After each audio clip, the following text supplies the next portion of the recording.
A service of KIBMradio.com, the Internet's home for an all-old-time radio.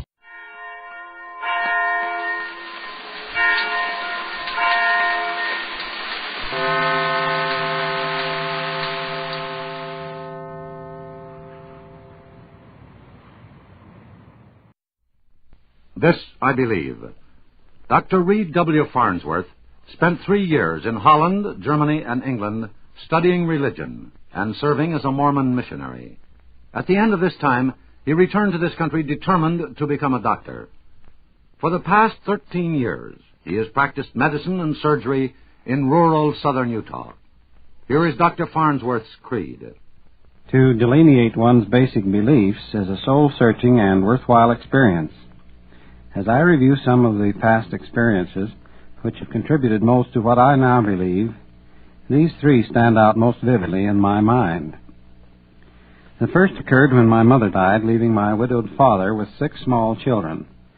This was a challenging experience, and I now remember how my father, a deeply religious and God-fearing man, reasoned with us that the separation of our mother was in fulfillment of a prearranged plan, and that our lives had a definite purpose in the scheme of things. This experience made a lasting impression upon me, for all during my youth, life seemed to have an added meaning and responsibility. The second challenge came when, as a young man, I was called to render full-time service to my church as a missionary in Western Europe. This gave me a devotion to a cause which was perhaps enhanced by the news of my father's death when I had been away from home but 6 months. The 30 months that followed gave me ample opportunity to talk with the people of many and varied philosophies and religious convictions. I returned home at the conclusion of this term of service with a more sympathetic understanding of other people's points of view. The third contribution to my outlook on life followed immediately after my return from Europe, when in the midst of the financial depression, I undertook the costly and time-consuming study of medicine without appreciable financial resources. The wisdom of the decision to do this, I think I have never questioned, even when I was hungriest and weariest. The necessity of getting assistance and cooperation from others, because of my meager circumstances, has given me a high evaluation of my fellow man. It was then my conclusion, and I have not had to change it since, that most people will step aside for a man who knows where he is going, and even give him a little push to help him along. I am now just completing my 14th year in the practice of medicine. There passes daily through my office a seemingly endless procession of people who are in trouble, seeking assistance. A considerable proportion of these people consult me because of deviations from normal health caused by fears, frustrations, anxieties, and conflicts arising from their attempts to adjust to present-day living. The fear of a new world war, the atomic bomb, of cancer, automobile accidents, and financial insecurity are but a few of the many distracting thoughts confronting us today.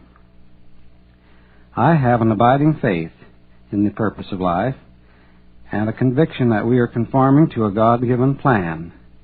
Secondly, a devotion to a cause, the dignity of one's work, and thirdly, a sincere acknowledgement of the common brotherhood of man. The application of these simple rules given us by Jesus in the Sermon on the Mount seem to me to supply the most workable formula for successfully finding a way through the many pitfalls of present-day living. They're the beliefs of Dr. Reed W. Farnsworth of Cedar City, Utah. As a physician and the father of 4 children, he is seriously concerned about the purposes of life and our adjustment to it.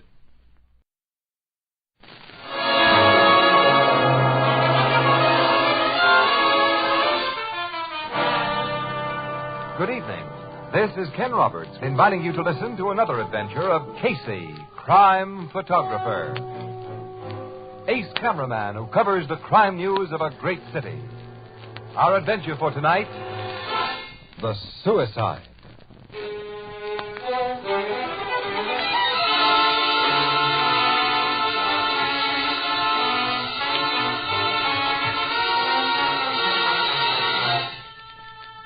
the auditorium of a metropolitan theater.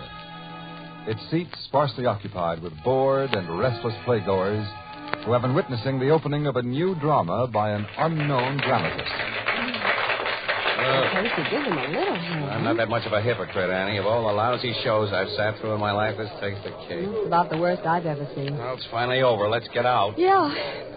Well, at least we came in on passes. A lot of these poor people paid for their seats. Wish I had, then we could have walked out. As a guest of the producer, you were sunk. I don't care anything about the producer. Carl Ashby, who authored this mess, is a nice guy when he sticks to the real estate business and doesn't try to write plays. The blonde who played the lead is his wife? Yeah, it's his wife, Nedra Millard. Was she terrible? She can't act, but you got to admit she's got a face and figure that are something. She's good looking, all right. Uh-oh, there's Lee Gorman standing in the lobby, and he spotted me. Oh, is he the producer who sent you the ticket? Yeah, tall, curly-headed guy there. Hello, Casey. I see you stayed for the finish. Yes, Lee. Miss Williams, Mr. Gorman. How do you do? Miss Williams? Well, there's no use asking how you liked the play, of course. Well, I don't think you could be kidded, fella. No, it's a complete flop. One of those big mistakes we all make at one time or another. Closing it up? The insanity to keep it on. Carl feels pretty bad about the whole thing. The author, Miss Williams, Carl Ashby. This was his first play. And so Casey told me. Whatever made him think he could write a play, Lee? He doesn't know anything about the theater. He's a businessman. Well, they say everyone in the world has more or less secret ambition to write play. And he's married to an actress, you know, our leading lady. Nedra needed a starring vehicle. Yeah, but how could she have been fooled? Well, how was I fooled? I've been in show business longer than Nedra has. Now, believe it or not, Casey, we thought the thing read well and it looked good in rehearsal. Now, I know we were only kidding ourselves. Well, I must be getting backstage with the bad news of our closing. Nice meeting, Miss Williams. Well, thank you, Mr. Gorman. See you later, Casey. So long, Lee. Better luck next time. Well, I hope so. Come on, let's get out of this theater, Ann. Yeah. Boy, I can't figure it. What? This flopperoo. Lee Gorman's a smart showman. Oh, well, he's never had any big smash hits, you know, but he knows the theater. He must have known this play didn't have a chance. As he said, everybody makes mistakes. It was too big a mistake for him to make. Another funny thing, too. Lee Gorman's the kind of a guy some gals fall for pretty hard. I had a gorgeous surprise when I met him. He's a beautiful hunk of man. But what's funny? Before Nedra married Ashby, quite suddenly, about a year ago, the gossip was that she was crazy about Gorman. Yeah? Yeah. It's funny, he and Nedra and Ashby are together in this thing, isn't it? Yeah, it is. Well, you've made me curious. I made myself the same way. Huh. So Gorman to you is a beautiful hunk of man. Why, Mr. Casey, can you be curious about my motivations, too?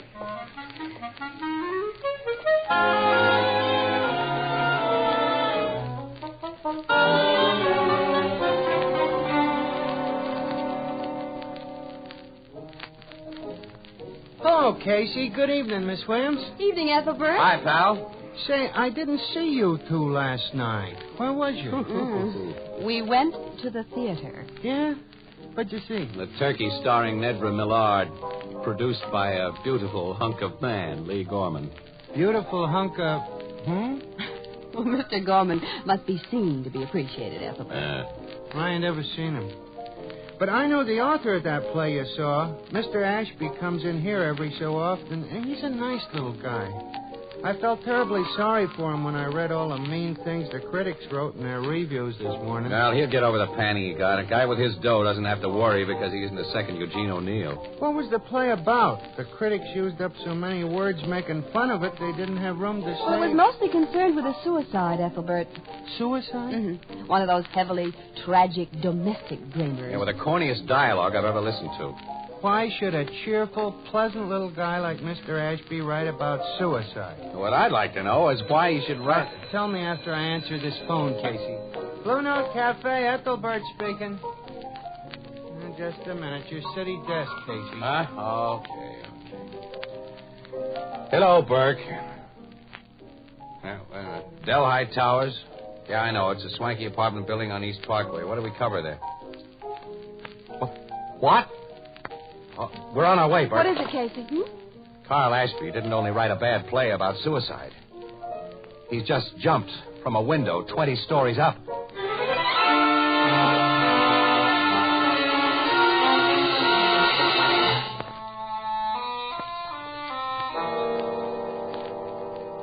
Yeah, it was a suicide, Casey. Open and shut. Ashby was alone here in his apartment. He wrote a note saying he was going to do a hara-kiri, and then he walked to that window and stepped out on the air. He wrote a suicide note, Logan? Addressed to his wife. Oh, what did it say, Captain Logan? I'll let you and Casey see it in a minute, Miss Williams. One of my tech men has it out in the kitchen right now. He has his micrographic camera set up there and is taking the usual fingerprints and vital evidence shots. Carl Ashby's one of the last guys in the world I'd figure as a suicide. He'd got everything to live for, lots of dough, this swell home, good-looking wife. He took an awful licking last night, Casey. That play he wrote. Yeah, that play. It was razzed by every paper in town this morning, yours included. He was a sensitive guy. It hurt. I can understand that. Yeah, so could I, Ann, if I didn't have a hunch about that play. A hunch? Yeah, its setup was all wrong. What do you mean? Where's Nedra Millard, Ashby's wife? In her bedroom, down that hall, crying her eyes out.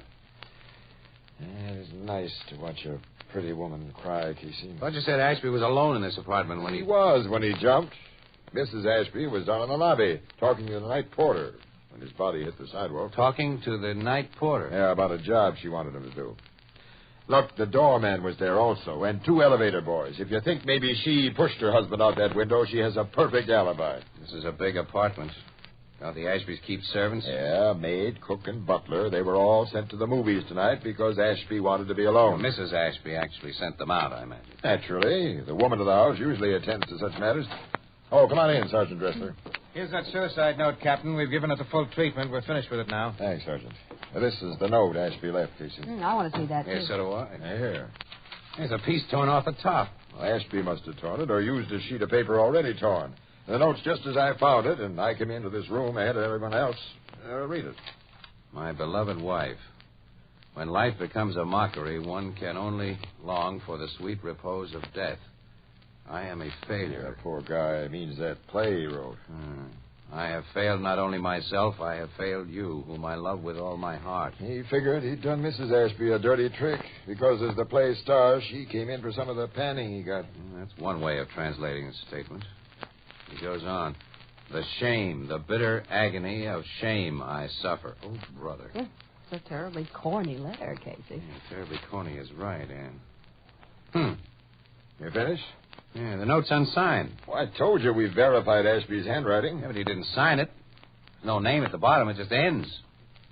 You said it was addressed to Mrs. Ashby, Logan. It starts off with my dear wife. Yeah, but not my dear Nedra. The top of the page is torn off. And what does that mean to you, wise guy? Nothing yet. But it's put a punch behind my hunch. I think it's a lead on how to add up. So you're going to do some arithmetic. Mm-hmm. Well, $5 says you'll get nothing out of it but mental exercise, which won't do you any harm. This case is open and shut. Captain. Mrs. Ashby. I have my nerves under control now. You were most considerate and kind in letting me go to my room. I had to be alone for a while. Now, if you want to question me some more... I'm sure you've already told me all you can, but sit down, Mrs. Thank you. Hello, Mr. Casey. Hello, Nedra. You haven't met Miss Williams. Nedra Millard, Mrs. Carl Ashby. Miss Williams is a reporter on my paper. How do you do, Miss Williams? How do you do, Mrs. Ashby? We're sorry to be here under these conditions. You have our deepest sympathy. Thank you. You knew poor Carl rather well, Mr. Casey. Yes, and I liked him. Captain Logan tells us you were downstairs when he fell. Yes, in the lobby. We heard someone scream outside, then an awful, dull thud. Carl was lying on the sidewalk. I'll try not to think of it, Mrs. Ashby. You'd left Carl alone up here how long before it happened? I don't know. 5 minutes, maybe 10. When you left him, you had no inkling. Oh, of course not. I knew he was greatly depressed about the play, but I never dreamed... Well, take it easy, Mrs. Ashby. You thought Carl's play had a chance of success, Nedra? Oh, I wouldn't have encouraged him to write it. I wouldn't have acted in it if I hadn't. You only realized your mistake last night. Yes. All of us make mistakes, don't we? Big ones. Yeah. Big ones. Well, Miss Williams and I have to get back to the paper with our stuff. So long, Nedra. Oh, and Logan, I'm taking your $5 bet.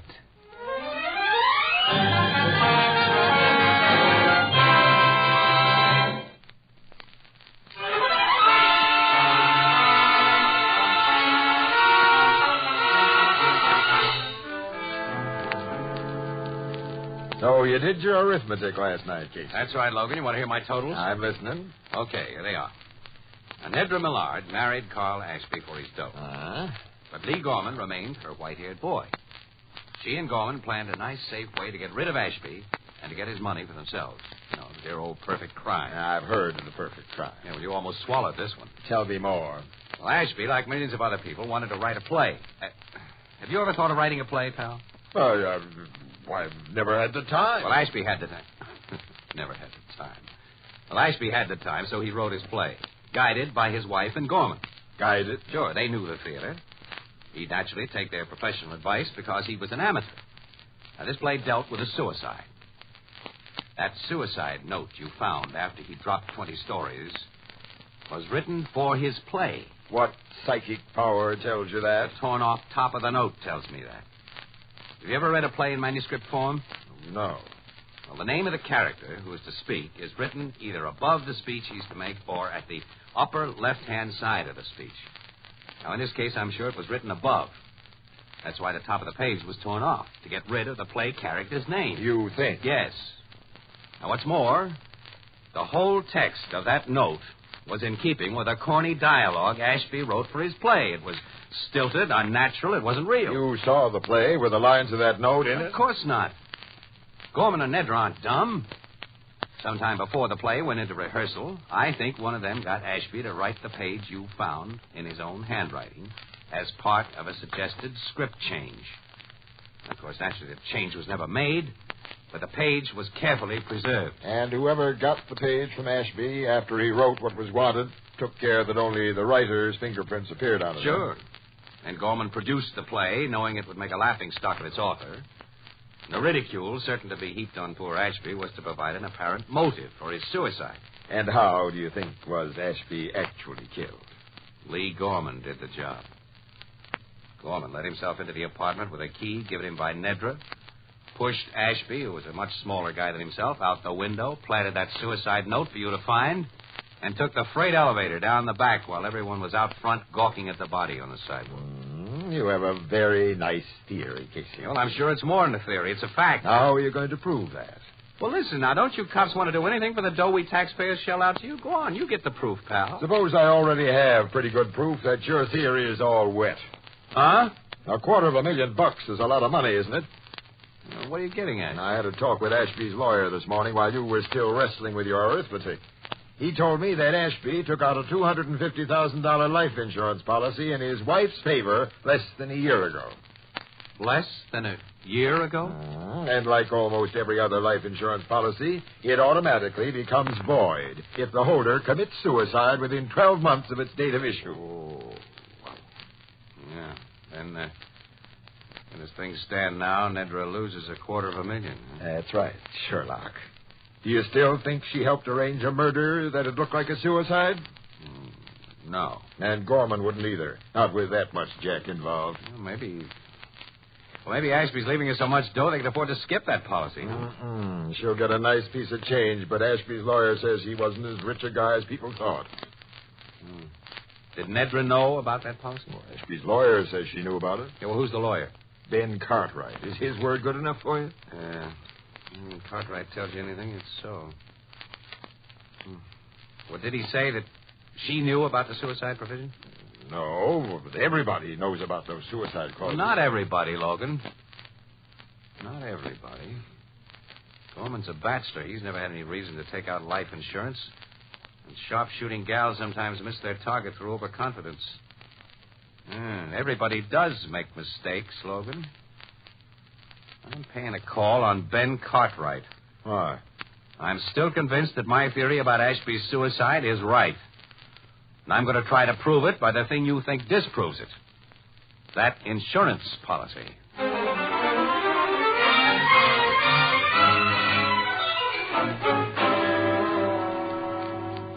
The theory you've just given me of the possible manner of my client's death is very disturbing, Mr. Casey.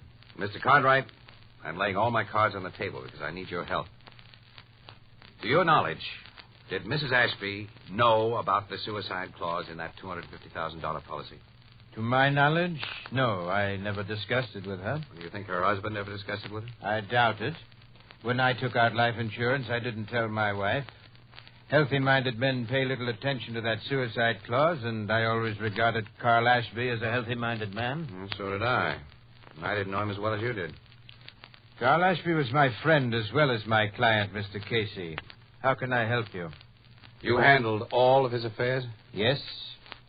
Mrs. Ashby knows that, of course. She must know it. Well, Captain Logan quoted you as saying that Ashby wasn't as rich as people thought, but his widow stands to collect a nice piece of change. A very nice piece of change. It would be unethical of me to tell you the extent of his estate, but it's large. Now, Mr. Cartwright, I'm not a lawyer, so I don't know how your legal ethics will tie up with what I'm going to ask you to do. But where murder is concerned, I think everybody's ethics can be stretched a little. And Carl Ashby was your friend. Go on. Well, I'd like you to call on Mrs. Ashby today and talk to her about that insurance policy and form your own idea as to whether she knew about the suicide clause. Now, if you decide she didn't know about it, give her to understand that her husband left her less than say, $10,000.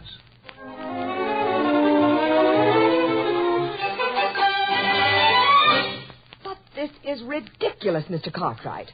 Carl was worth over $500,000. He told me so. Financial reverses can be more easily concealed from a man's wife than from his attorney, Mrs. Ashby.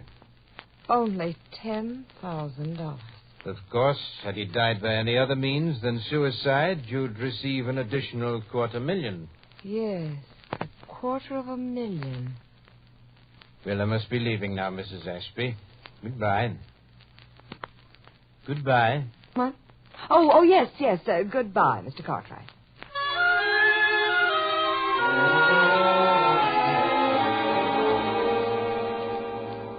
She seemed to be thinking very deeply when I left her, Mr. Casey. You did a swell job, Mr. Cartwright. Nedra Ashby is going to be watched very closely from now on. And so is Lee Gorman.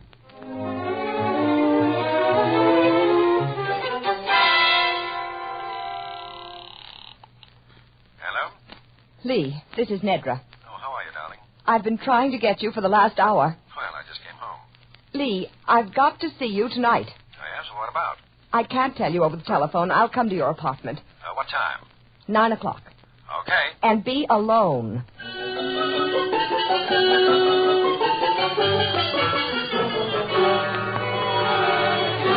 Well, you're here right on the nose, Nedra, my sweet. Close that door, Lee. Oh, sure, darling. Now, let me take your wrap. No, I'll keep it on. Say, you're upset about something. Hey, the cops haven't... No, the police haven't bothered me. Your scheme has worked out swell, Lee. Carl is considered a suicide. Well, I told you he would be. But you didn't tell me that the $250,000 life insurance policy he took out for me is no good if he kills himself. Why, what do you mean? I won't get a dime of that $250,000 because Carl supposedly took his own life. Well, I don't get it. No, because you don't know anything about insurance policies. And I didn't. But I've learned about them today from Carl's lawyer. And he told you... The main thing he told me was that I'll get only $10,000 from Carl's estate. Only? Yes. My rich husband was practically broke. That insurance policy was the biggest thing he had to leave me. And I'm going to get that $250,000. You can't get it if the company won't pay. They'll pay on every form of death but suicide. They'll pay on proof that Carl was murdered. And they're going to get that proof. Are you crazy? We killed Carl, you and I. No, Lee. You killed him. Just you alone. I don't think I heard you correctly, my dear. You planned and executed some of the principal details of the scheme. You even made it possible for me to get into the apartment that night. And while I made it possible for you to use the freight elevator without danger of detection, I was establishing a perfect alibi for myself. You mean that This gun will tell you what I mean. Oh. Well, what do you want me to do? Sit down at that desk. Oh. And then? Then you'll write a confession that you and you alone killed my husband. No. Sit down and write. No, you can't get away with this. If I wrote such a confession, do you think I'd stick to it after it was written? If you're fool enough to try and pin this murder on me, I'll tell everything that happened, and you'll go to the chair with me. I'm not a fool, Lee. Write that note. I get your plan now. After I wrote what you want, you'd put that gun to my head and press the trigger. Then you'd stick the gun in my hand, and I'd be thought of suicide. Yes, that's your plan. Take your pen and write. No. Since you mean to kill me, If you take another step, I'll shoot you now. Sorry, Mrs. Ashby. I don't like to shoot guns from ladies' hands. Captain Logan. Pops, you've been listening. Yes, we had a front row seat for your little performance on that fire escape with a dictaphone rigged, so we heard everything you said. And some very interesting things you and Lee said, Nedra. Weren't they interesting, Casey? He did it all, no matter what you heard. Lee Gorman did it all, not I. Little liar, you planned the whole thing. It was your scheme. It was all you. No, it was That's you. enough. Take these ex-lovebirds away, boys. Just a minute, Logan. I want Lee and Nedra to pose for a couple of pictures. Oh, yes, and from you, I'd like $5.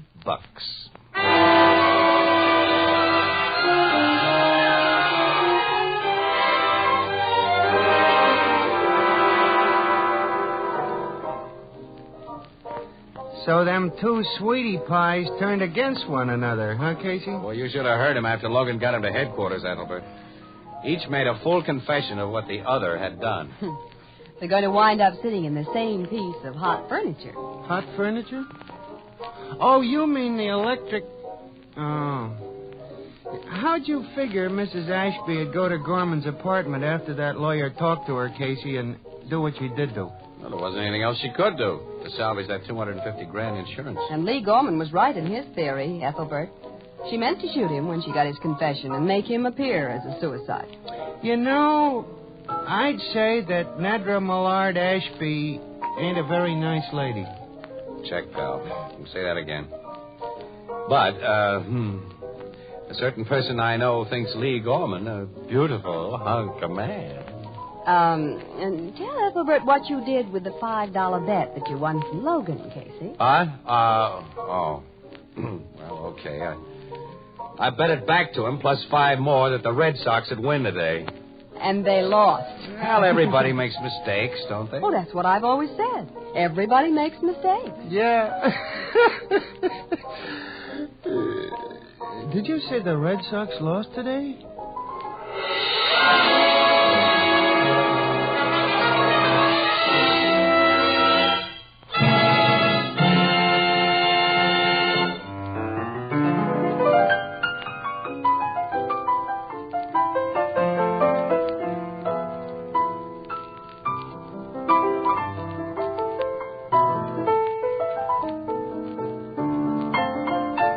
This adventure of crime photographer starring Stott Cotsworth as Casey came to you through the worldwide facilities of the United States Armed Forces Radio Service, the voice of information and education.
This I believe. Richard C. Potter has spent most of his life learning the useful and exciting things that nature will teach those who are sensitive and patient enough to learn. For 35 years, he was an independent expert in the fields of forestry and conservation, and since 1940 has been curator of the Worcester, Massachusetts Museum of Natural History. In this post, he is able to share with the people of Worcester some of the things he has learned. Now, Richard Potter shares them with us. I grew up in the small town of Concord, Massachusetts, when such things as radios, automobiles, television sets, and boys and girls clubs were largely unknown. The resources from which I drew outside school came from nature, the country around me. As early as I can remember, Henry David Thoreau, the great naturalist, was held up to us as an example. Thoreau's love of nature was, in Concord, the inheritance of every boy and girl.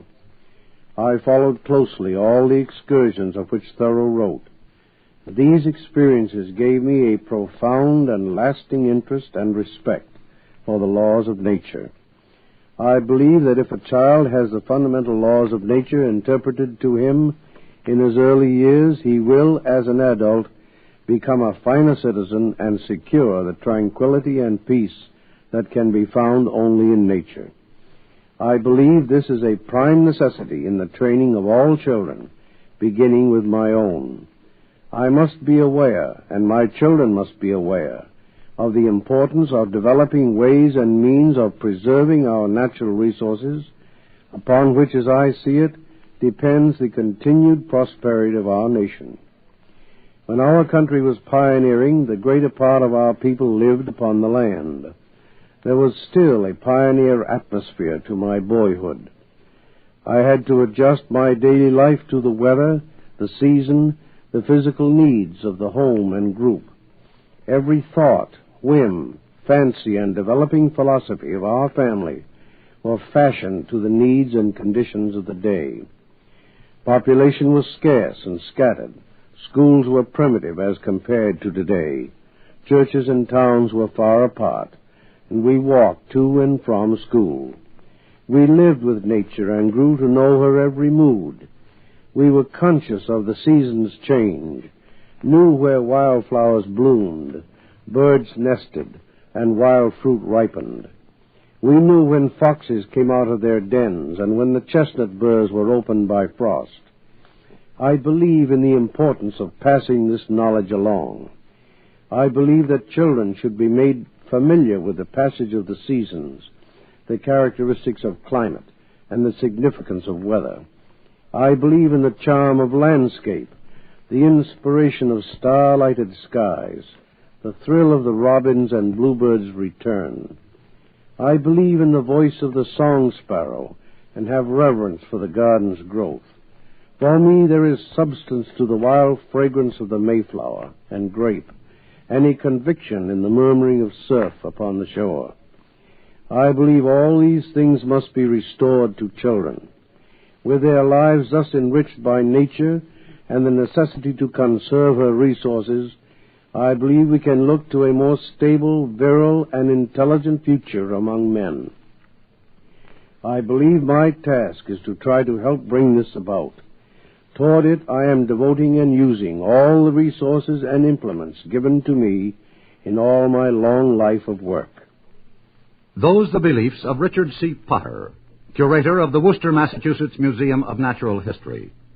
Not content with nature inside glass cases, he conducts his own experimental organic farm at his Massachusetts home in Auburn.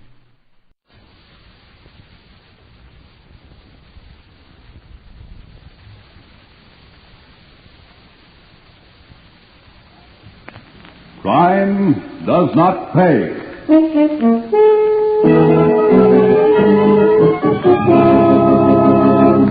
Where are we going, Dasher? Going?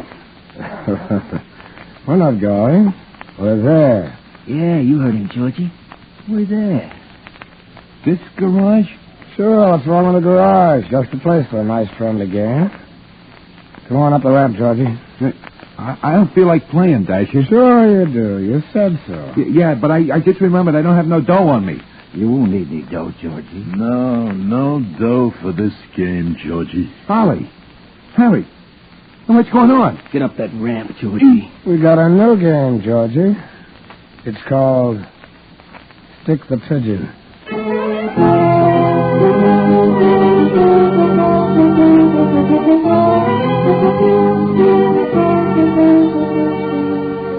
In the interest of good citizenship and law enforcement, we present Crime Does Not Pay, based on the famous Metro-Goldwyn-Mayer series of short subjects. In just a moment, you will hear Dead Pigeon, starring Myron McCormick.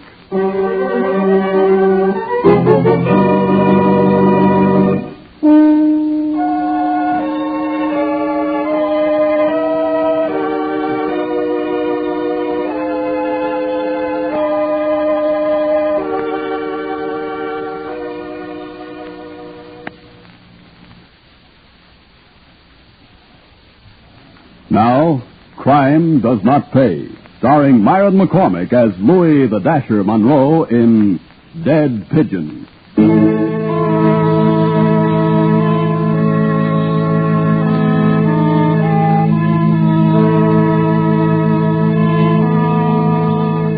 They breed in the slums of the big cities and in the slums of the rural countryside, those parched earth, sagging root slums of the farmlands.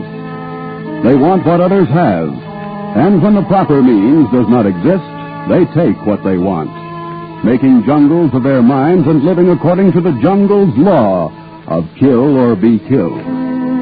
They give each other nicknames for color. Louis the Dasher, because of his velvet-colored topcoat and pomaded hair. Ohio Ollie, because of the tune he whistled. Jack the Kid, for obvious reasons. But Harry Roper had no nickname. His last name was enough. Harry was an expert with a 4-foot piece of clothesline. They met, these four, as the general staff under the Dasher's command to consider a matter of security. Cut it, Ollie. This is business. Oh, meeting called order. You heard the Dasher. Go ahead, Dasher. Make with the talk. It's a cinch. George has got to go. George? That punk, what did he ever do? One word. Pigeon. George? A stoolie? You heard me. It don't seem possible. Pipe down. Listen to the kid. I'm walking down East Main, see? Minding my own business. That's different for a change. Cut it, Ollie. Okay. So you was walking down East Main. Yeah. About a block up the line, I see George. You know that crazy walk of his, the way one shoulder, the left one, is always lower than the other? It's always easy to tell him that far away. Get on with it. Anyways, all of a sudden, up comes a prowl car alongside George. The door opens, in jumps George, like he was used to it all his life. Just being with the cops. But an hour later, I'm in the drugstore across from the station house.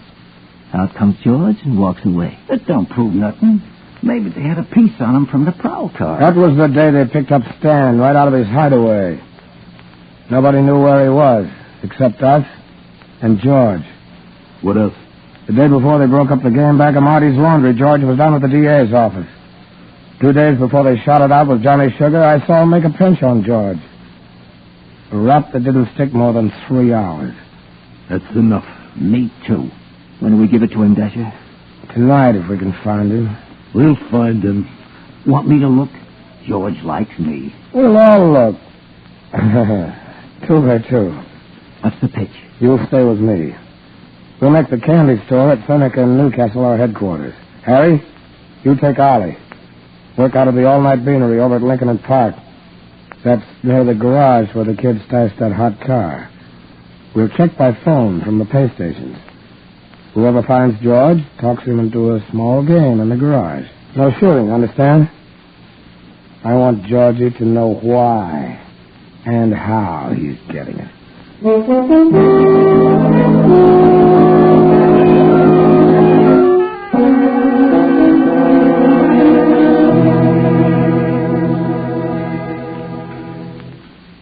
Any calls, Ollie? Nothing. This is my 3rd cup of coffee and nothing. How much coffee do you think I can drink? Never mind that. George will be around sometime tonight. If we miss him, we'll hear from Dasher. We ain't gonna miss him. You got something there, pal. How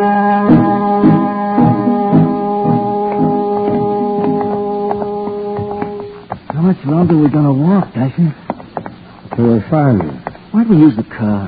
My feet are killing me. George wouldn't get in a car. Anyhow, wear shoes the right size. The dames don't care if you got big feet. You suppose Harry and Ollie found it? If they did, Pop's got a message over at the store. This kind of thing always spoils a party for me. Think how the party's going to be spoiled for Georgie.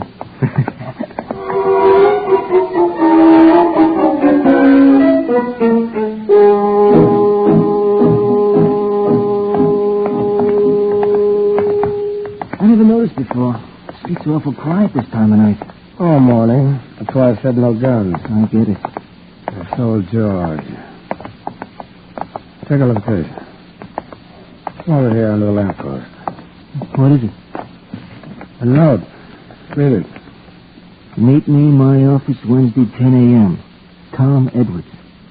Hey, that's the DA. Let's walk. I figure we'll plant that note on George. When the cops find him, they'll find a note. Newspaper boys will get it and print it. And everybody will know George was a stoolie. They'll pin it on us. Don't worry, kid. First, Edwards is DA in the next county. He couldn't be interested in us. 2, I want everybody to know. The other pigeons will know, too. I think the warning will take. Dasher, you're a genius. Smart enough, anyway. Dasher, up ahead. Close to the buildings. Up the side of the street. It's dark in there. Wait till he gets near the lamppost. Yeah, it's Georgie. I know they'd walk any place. Come on, kid. Right. Hi, Georgie. What's your hurry? Oh, hiya, Dasher. Going any place special? No place special. Interested in a little game, maybe? Maybe? What's cooking? Blackjack. Oh, I'm lucky at blackjack. Where? Central Garage. We made a deal with the Grease Monkeys. But it's we go over and take a hand. Sure. Why not? Let's walk. Why are you so lucky at blackjack, George? Well, any combination of 7 is my lucky number. I get it.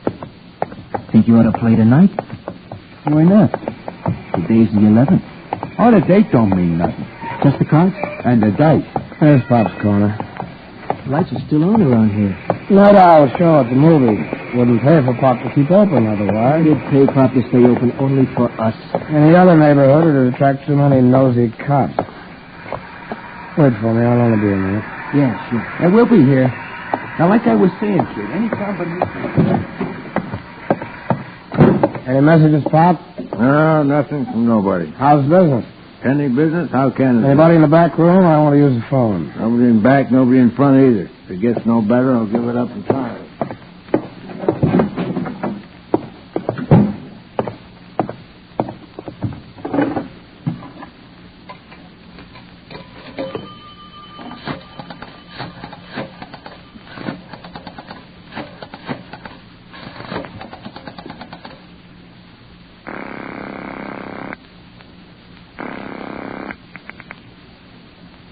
Hey? Right. We got him. Check. 15 minutes. And double check.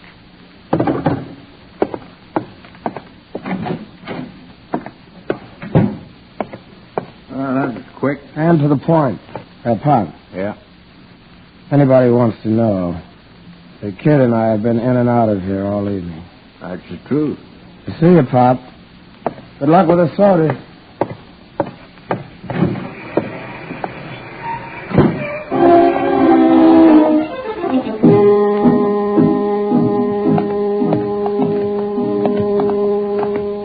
We almost there, Dasher? Almost. Why? My feet hurt.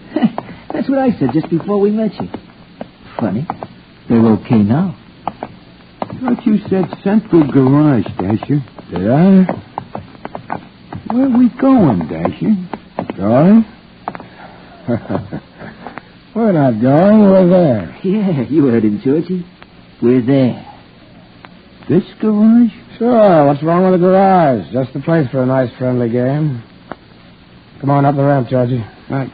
I don't feel like playing, Dasher. Sure you do. You said so. Yeah, but I just remembered. I don't have no dough on me. You won't need any dough, Georgie. No dough for this game, Georgie. Holly, you hit too?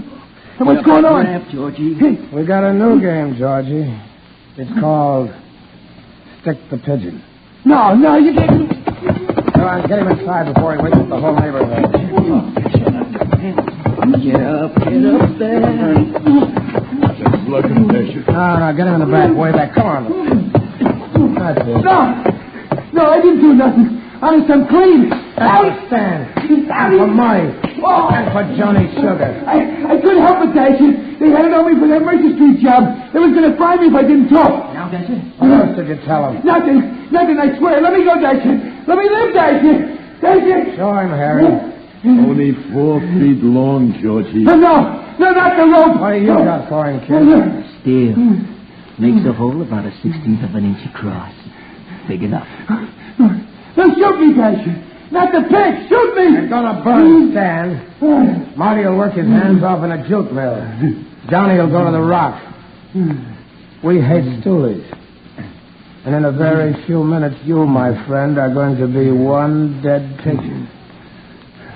Okay, fellas. No, I don't want to die. No, please. Don't let me forget the note, kid. This pigeon is going to make a real fancy dressed package.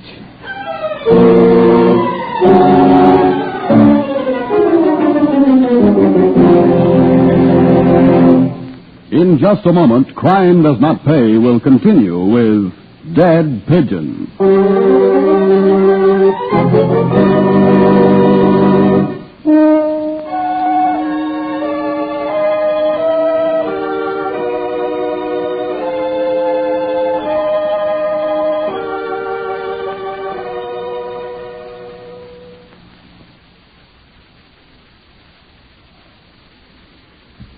Now, we continue with Crime Does Not Pay, starring Myron McCormick as Louis the Dasher Monroe in Dead Pigeon.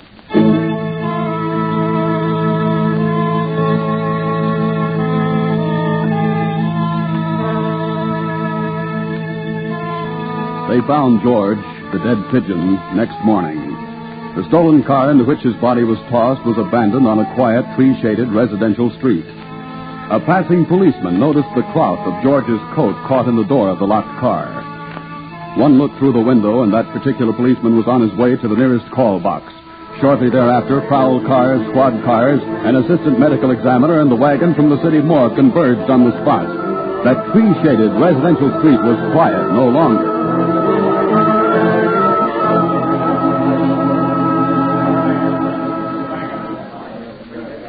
The ME is through, Lieutenant. Death by multiple stab wounds and strangling. Pockets? No, nothing except this. Now, meet me, my office, Wednesday, 10 a.m., Tom Edwards. Oh, Billy Due from the DA. Yeah, next county. Must have been a stoolie. We'll find out since we take his prints. Let's have a look at him. He's a mess, whoever he was. So's the car. Boys checking the plates? Well, that won't give us anything. I'll be from another car. Standard practice. This one wasn't pretty, even living. What's this black stuff on his back? Smells like oil to me. Yeah, it is oil. That's funny on his shirt, not on his jacket. You know how they operate. Pull his jacket over his head and let him have it. It falls on his shirt. Yeah. Oil. Look, Sorrell. Not one word to the newspaper boys about that note. Why not, Lieutenant? They'd love it. I know, but that's a warning to other stoolies. We're not doing any favors for the gangs yet. And run a check of all public garages within, say, 5 miles of here. That's a large order, Lieutenant. I know, Sorrell, but that oil comes from the floor of a garage. I'll bet on it. And I want to know which garage has a record of a car like this one. We might pick up some interesting leads that way. Never can tell.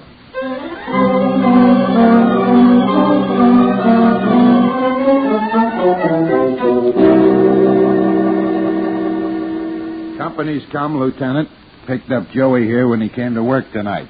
Lieutenant Swenson, this is Joe. Hello, Joe. They still call you the baker? No more, Lieutenant. I'm going straight now. I got this job and been sticking to it. Honest. He's washing cars at that certain garage. Well, just tell us the truth, Joe. You'll be all right. I don't know nothing, Lieutenant. I pick up and deliver cars, too. I'm out of the garage most of my shift. Yeah, we know that. You're reporting to the probation officer, Joe? Yes, sir. I thought so. You know, I think you're a lucky break for us. Me? Lucky for you? Sorrel, get a chair for our friend Joe. Of course, Lieutenant. Won't you sit down, Joe? That is, well... I said sit down. Yes, sir. Now start talking, Joe. What about? Oh, stop that. You know about accessory after the fact. I don't know nothing. There was no call either to pick up or deliver at your garage from midnight last night until 4:12 this morning. The record's here on this sheet. You were there. All right. I was sleeping in one of the cars where I could hear the phone. And hear and see a murder committed. The murder our medical examiner says took place between 1 and 4 a.m. this morning. That left blood stains in the rear corner. That left oil smears on the back of the victim. You didn't sleep through anything like that, Joe. Now stop stalling, or you'll go back to your cell up the river. Have a heart, Lieutenant. If I talk, I'm good as dead. If you talk, you'll live longer and better. Better than behind bars, Joe. I can't. He was a stoolie. They'll give it to me the same way. Then you saw it. You did see it. I'm scared to talk, Lieutenant. I want to live. If all the lily lived. All right, sir. I'll take him down to Davis Street Jail and lock him up. But I didn't do anything. You're a material witness. And your bail is going to be as high as the DA can get the judge to make it. 1,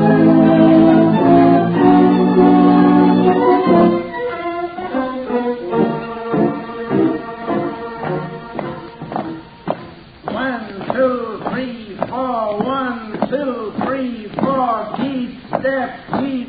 Hey, you're here to exercise. No exercise. This ain't no playground. Keep moving. Blackie, you heard? Joe the Baker is here. Cell 23. Material witness, George the Pigeon. Pass it. Check. Hey, Phil. Joe the Baker. Cell 23. George the Pigeon. Material witness. Pass it. I thought I just said no talking. Shut up, you hear? Yes, I was talking, sir. Get word out, Joe the Baker. Cell 23. Material witness, George the Pigeon. Gotcha. I'll pass it.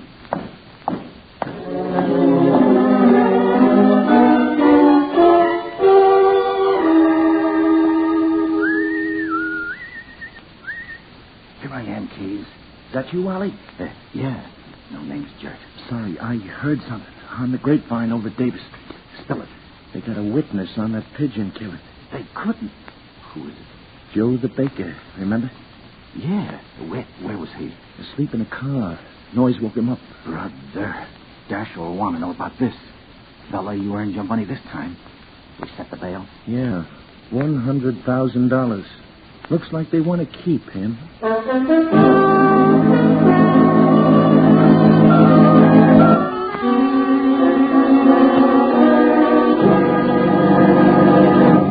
So that's it, Dasher. All the lousy breaks. And a character like that.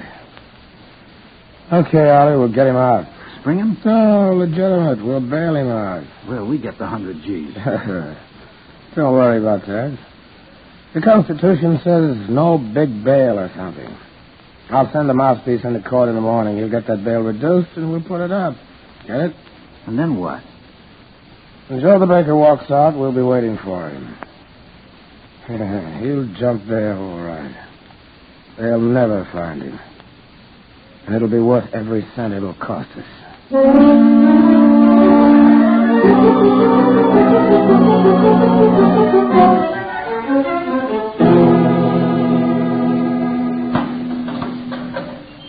Okay, pal, you can have bail now. Me? Who'll put up 100 G's for me? How should I know? Only it wasn't that much. Some mouthpiece talked to the judge. It's down to 10 G's. So long, Joe. It was nice knowing ya. Drop us a postcard, Joey, if you can. Get going, pal. I ain't going. What? I don't know who put up the money. I ain't got no mouthpiece. I ain't going. Can't make me go if I don't want to. I don't want no bail. I want to stay here where I'm safe. You think I'm crazy? The minute I step on the street, I'm dead. I won't do it. Nobody can make me.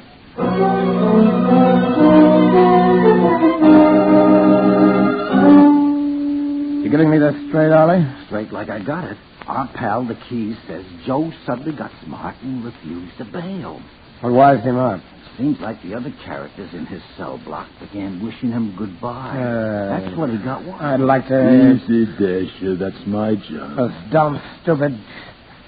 Next thing you know, the baker will start to talk. I wouldn't be surprised if we could just get him out for 30 seconds. Yes. Haven't you any imagination? Figure something. As long as he stays in there, who can touch him? Well, how about a writ or something? Well, they're holding him as a material witness without a charge for his own protection. Don't look good to me. We can't get him out, and we can't get in.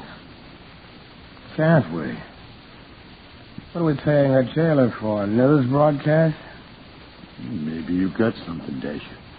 The first time I ever heard of anybody who wanted to get into jail. You got an idea, Dasher? Why can't Joe have a visitor? No reason why not. Oh, no, Dasher. This is one job that's not for me. What's so tough? Our boyfriend lets one of us in. We get to Joe. The keys, turns his back. A fast shiv, and that's that. Dasher, you mean right in his cell? Oh, the visitor's room, not regular hours. Maybe 10 o'clock at night. Keys will play along. He'd better. He has to go home when he's off shift. It don't feel right, Dasher. Too close to the line. If Joe the baker speaks up in court, we're over the line. You better count me out, Dasher. Hey, me too. I need room to work. Jail's no place for me. Ollie? I get a rash every time I go near a jail. They don't agree with me. Honest, Dasher. But I'll wait outside with a car. I get it. You're all turning chicken. Do we got to take care of him that way? If there was any other way, wouldn't I figure it? Yeah, sure you would. Hey, couldn't we draw straws or something? Short man has to go in. No straws. A job like this you have to want to do or you'll slip someplace. All right. This is the way it has to be. Ollie. Yes. Contact your pal. Okay. Joe the baker gets a visitor. Tonight.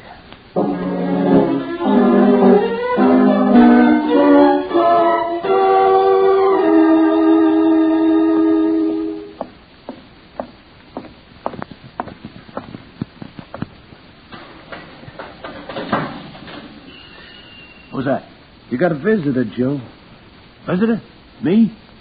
You want to see me, and since when visitor's 10 o'clock at night? Yes, too many questions. Come on. Hey, I don't understand. Come on your feet, Joey. Let's go. Okay, I'm coming.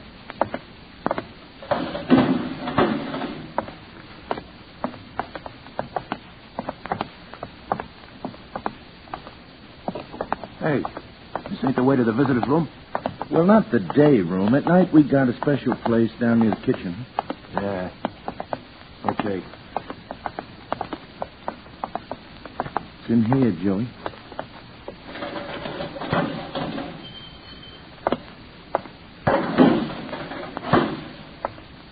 Hello, Joey. Nice to see you. Dasher. Shut up. Don't use my name. Keep away from me. Keep away. Help. Keys. Hey, Keys. Keys won't help you. He's gone to bed. Don't come near me. Don't. I'll call you, Dasher. Don't come close. Put down that baseball bat, Joe. Take your medicine like a man. Ice cream. Chocolate ice cream. We used the bat to pack the ice in the ice cream freezer. What a break. Put it down, Joe. Be nice, and I'll make it quick. Otherwise, in the belly. Come on, put it down, Joe. I won't. You don't get me, Dasher. I'll break your arm. Put away that shiv, Dasher. Put it away. You're gonna get it, Joe, just the way Georgie got it, and you know about that. I saw you. Keep away from me, Dasher.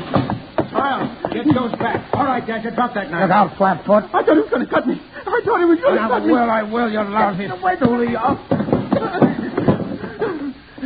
You got a hard chin, Dasher. My jaw. And George cracked. Your bracelet's on him, Sorrel. You didn't figure we'd have a tail on you, did you, Dasher? You didn't figure we'd pick up Ollie and the kid and Harry in the car outside. And you didn't figure to fry for killing Georgie, did you, Dasher? You just didn't figure a lot of things.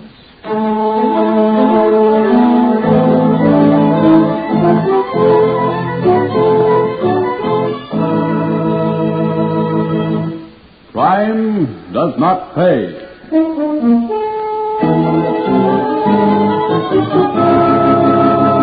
Myron McCormick, who was starred as Louis the Dasher in Dead Pigeon, will be back with you in just a moment.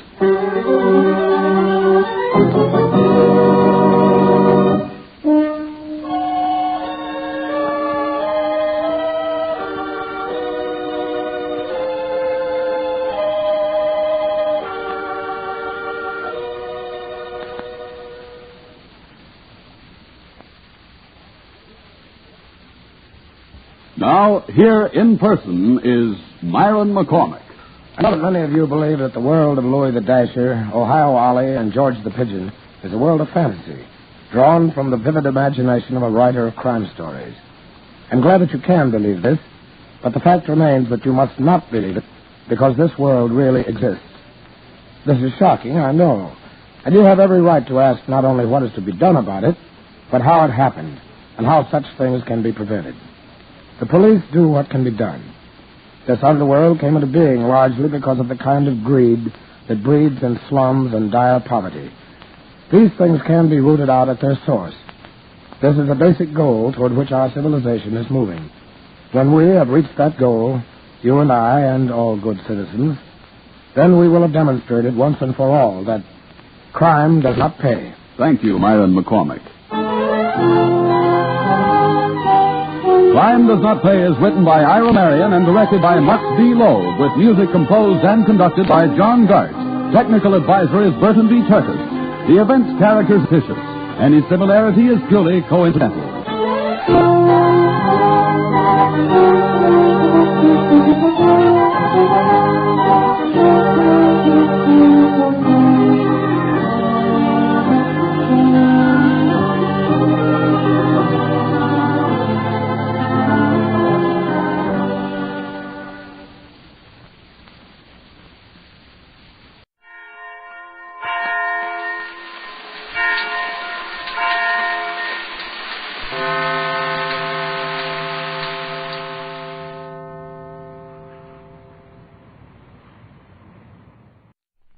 This I believe. Richard Gould Adams is a staff writer for The Economist, the noted London weekly. During World War II, he served with both the British Army and the U.S. Fifth Army. His book, Middle East Journey, details his impressions and observations in that troubled section of the globe. Here is Richard Gould Adams. The most remarkable thing that ever happened to me was when I came back from the war. I'd been abroad for 3.5 years in the Middle East and Italy. Finally, the great day came to be demobilized. But there was no way of telling my wife which of several days it would be. I had to travel by a troop train across Europe, and there were plenty of delays and changes of plan. There were also many military trains a day arriving in London. Yet, as I stepped off the train, my wife was walking up the platform towards me. She'd heard nothing whatever about my arrival time, but had suddenly had an impulse to drive to the station and had come straight to that particular platform. I believe that two of the most important things in life are relations between people and relations with oneself. Between people there's so very much more than the superficiality of outward contact. Everyone must have experienced in some degree feelings of natural friendliness and natural hostility towards others. I believe in telepathy, and that there's a world of personal relationship beyond the normal range of what I can see and analyze. I feel that to find love and friendship on that plane is the unconscious need of every human being. To do so helps me both to know and to fulfill myself, and those are the main and hardest tasks of all. I believe that it requires courage to carry them out to the full, and the gift of courage is the quality in others which I envy most. President Roosevelt, I think, spoke from his special personal insight, as well as his experience of the world, when he once used the telling phrase that what we most have to fear is fear itself. I believe essentially that there's no easy way out. If I run away from the challenge of what is open to me to do, I can never forget, and if I'm honest, I shall never forgive myself. Life, however, gives me the feeling that a balance is always being struck. I believe profoundly in God, and while the individual must fight and struggle, I often have a sense of destiny, that God has taken a hand too, and that it was foreordained that this or that should happen. This feeling grew up, I think, in the war. In a way, it's a not unusual soldier's creed. But for me, who never thought or meant to spend 6 years in uniform, these ideas have continued on into my everyday life. What's the purpose of that life? I believe at its simplest that this is an amalgam of 3 elements: to do what I believe to be good, to do my best, and thereby to find happiness. The standards by which to chart this course have been set for me forever by my upbringing at an English public school. I could not, even if I wished, now deny to myself the virtues it taught: integrity, a sense of justice, and the quality of fortitude. But it's one thing to hold the beliefs I have. It's another always to be true to them. And I believe that it's vital every now and then to renew my terms of reference in my own heart. Yet for in-between times, I think the best advice was given me many years ago by someone much older and wiser than I. Let the universe, they said, let the universe flow through you. They're the creed of Richard Gould Adams, specialist writer for the London Economist and a frequent broadcaster for the British Broadcasting Corporation.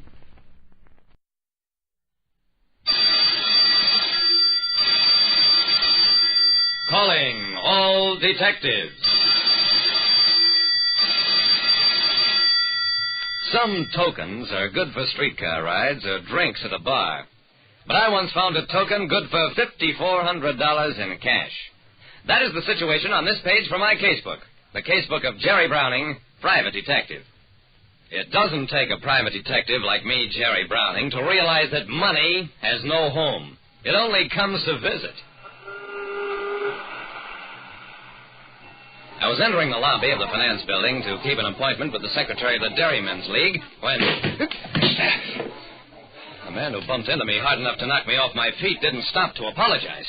By the time I got up, he'd run across the lobby, darted out the opposite exit on Market Street. Seconds later, 2 cops burst into the lobby, streaked across to the opposite exit in pursuit of the man. Oh, well, it's nice to see somebody else working for a change. I bent over to dust my trouser cuff when I noticed the coin on the lobby floor. It was about the size of a $50, had a face stamped on one side, some words in a foreign language on the other. I picked it up, then went on about my business.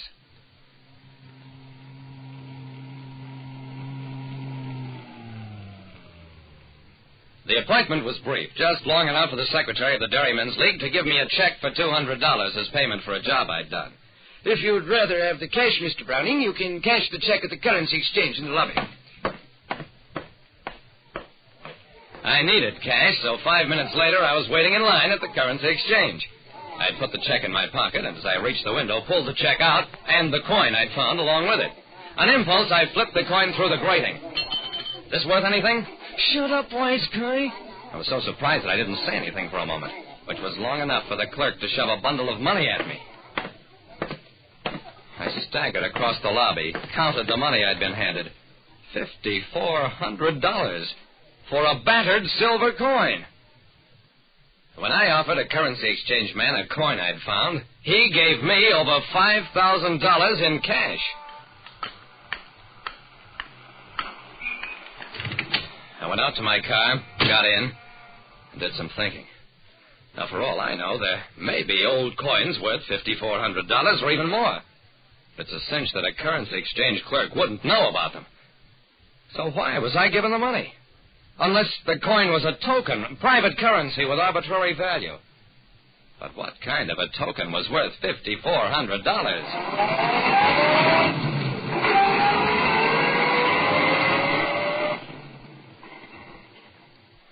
At police headquarters, Lieutenant Dawson told me all about the man who'd run into me in the building lobby. He's Willie Roach. Willie the Roach, they call him. He's been identified as one of 5 men who lifted a factory payroll last week. Did your men get him? No, he got away. But we'll catch up with him. Why? I tossed the bundle of currency on his desk, explained how I'd come by it. For the next 10 minutes, Dawson burned up the telephone lines. Then... There's no record of serial numbers on the stolen payroll money, Jerry. Maybe this is part of it, maybe not. But we'll soon find out. Just a second, Dawson. You go over there and pull a raid and they'll laugh at you. Deny they ever gave me this kind of money for a battered coin. Yeah, I guess you're right. So what do we do? Dawson, I've got a feeling that whoever thinks this money belongs to him will be trying to recover it, and soon.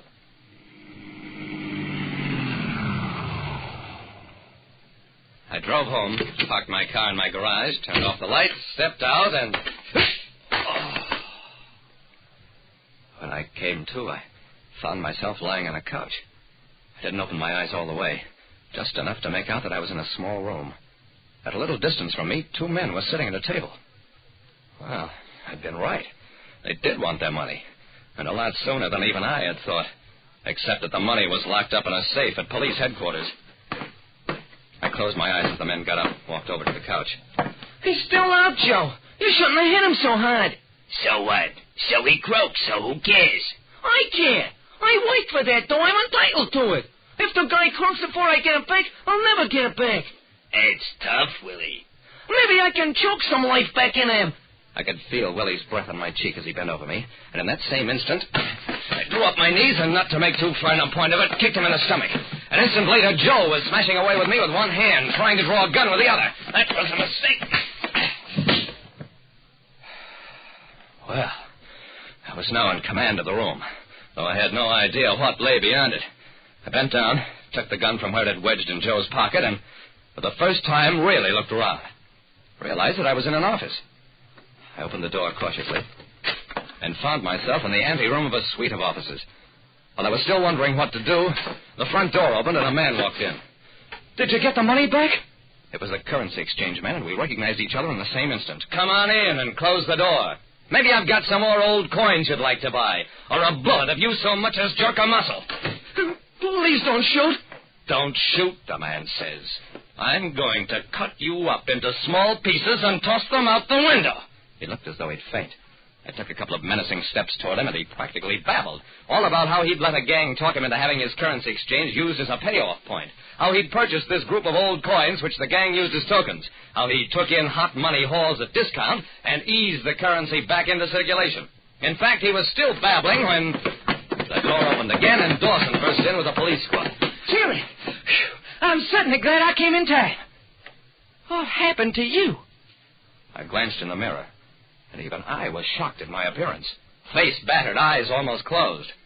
No wonder the currency exchange man had been so frightened. I gave Dawson a savage look. Dawson, you've got some peculiar ideas of coming on time. You'll find two characters sleeping in that office over there. This joint is probably gang headquarters. As for this character, he wants to tell you the story of his life. Me? I'm going home to bed. And that's all there was to it. The police rounded up the whole gang, and Dawson got his picture in all the papers. Not only for breaking up the currency exchange gang, all because he'd assigned one of his men to tail me, but also for saving my life. The money in the police safe was listed as part of the recovered loot, so I didn't get any of it. Oh, well, private detective can't expect to make money all the time. Sometimes he works for practice, too. Anyway, like I said, whether it's old Spanish coins or $1,000 bills, there's no use worrying about money, since it certainly doesn't worry about you. Listen next time to Calling All Detectives, mystery drama, mystery quiz, and a chance for you to match wits with yours truly, Jerry Browning, private detective.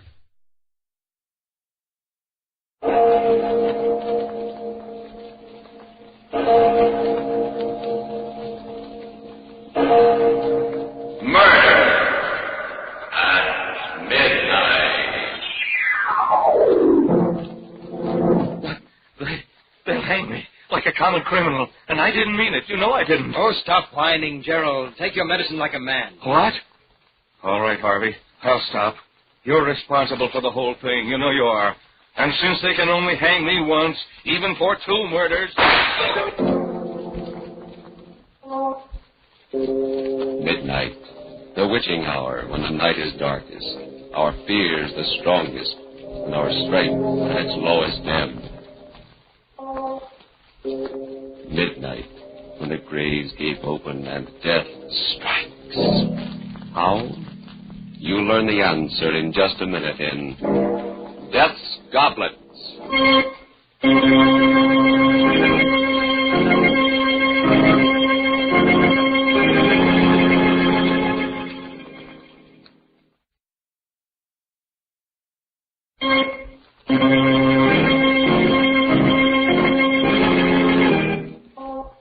And now, Murder at Midnight. Tales of mystery and terror by radio's Masters of the Macabre. Our story by Sigmund Miller is Death's Goblets.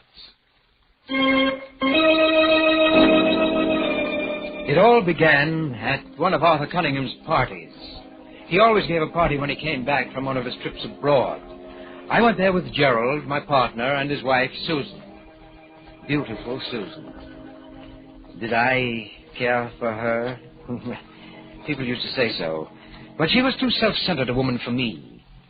I like to look at her just as I like to look at anything that's lovely. That was all. As for Gerald, well, he was rich, which was the only reason he was my partner. But suppose I start at the beginning. At the moment we got to the party and Arthur came over. Well, hello, Harvey. Glad you came. Wonderful to see you back, Arthur. You know Gerald and his lovely wife, Susan. Of course. Hello, lovely wife, Gerald. Nice to see you again, Arthur. Good trip, Arthur? Marvelous. You're just in time for a drink.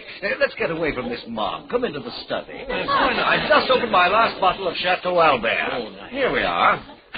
Oh, someone get the glasses out of the cabinet, will you? Yes, Large parties make it very nervy. I'm much proud of Here we are. Yes.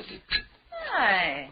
What an odd goblet this one is. Oh, put that one back, Susan. Why, what's wrong, Arthur? Use any of the others, but not that one. Oh, I'll be careful of it if that's what you're worried about. It's not that. I just don't want you to drink from it. What's all the mystery about, Arthur? Well, you'd all think I was mad if I told you.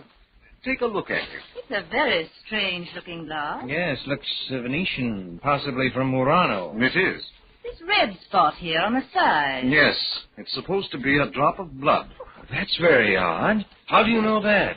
Well, Gerald, this goblet has a legend. A terrible legend.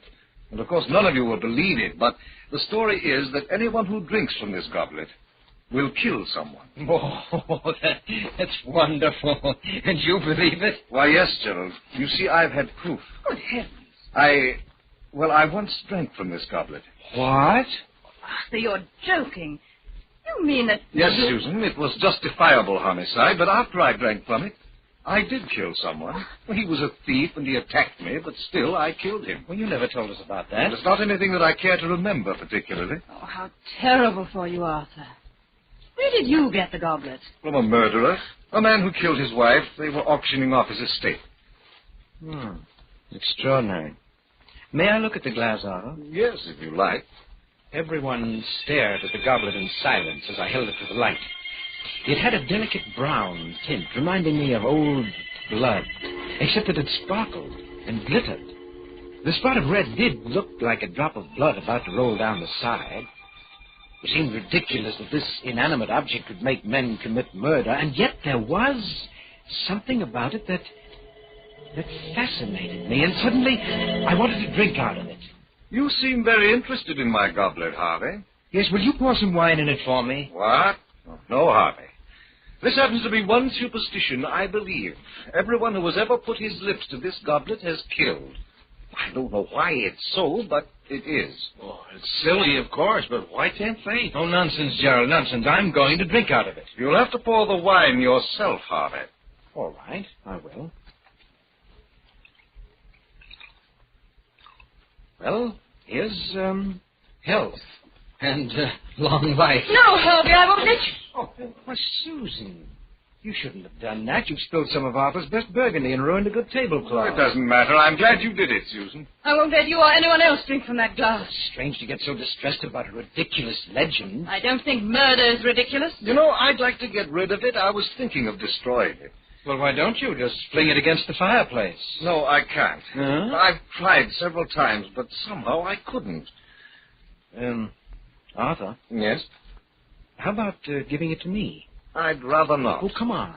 You want to get rid of it, and I have a fine glass collection. I'd like to add to it. I'll keep it locked up. You'll be sorry, but if you want it that badly, Harvey, it's yours. Arthur, please don't give it to him. Susan, what's the matter with you? You watch over Harvey as if...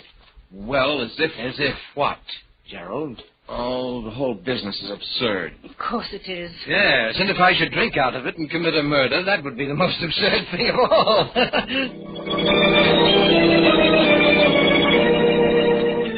I kept the goblet on the mantelpiece in my library where the lamplight made it glitter.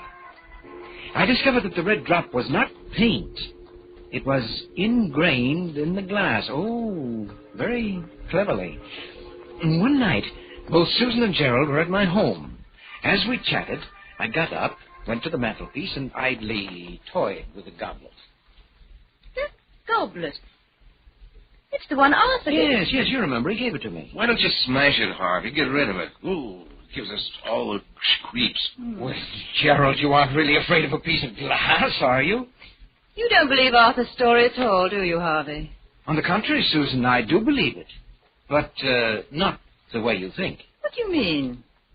Well, I mean to say murder is not in the goblet. It's in me, in you, even in Gerald. What a silly thing to say, Harvey. Oh, yes. You don't need a magic goblet to commit a murder. All you have to do is let yourself go. Let go of the civilized controls that tie you up. Why, Gerald, if you had cause, you could murder me or even your lovely wife. Oh, I couldn't kill a fly. Oh, but you could if the fly gave you enough trouble. Now, supposing, just as an example, supposing that you discovered that Susan was really in love with me and only married you for your money. Wouldn't that make you want to murder her, Gerald? Oh, you're crazy. That's not very funny, Harvey. Even you, Susan. What? Even though you have a lovely face and exquisite hands, even you could commit murder. Why, there must have been times when you hated Gerald, or only for a moment, of course. But in that moment, if you were not so civilized... Stop it, Harvey. Why, you could even put your lovely hands around my throat. Oh, stop it, Harvey. You're not that important to her. And then just why are we on this gruesome subject? That's Harvey's idea of humor. Susan looked at me, a touch of red at the point where the cheekbones make the skin taut. She seemed angry, but she wasn't really. Oh, yes, she loved me. I could see it in her face. She looked at me for a moment, and then dropped her eyes. May I look at the goblet, Harvey? No, I'm afraid not, Susan. You might accidentally drop it. It might be a good idea. Well, I have an even better one, Gerald. And that's to go home before we get really serious about this murder business.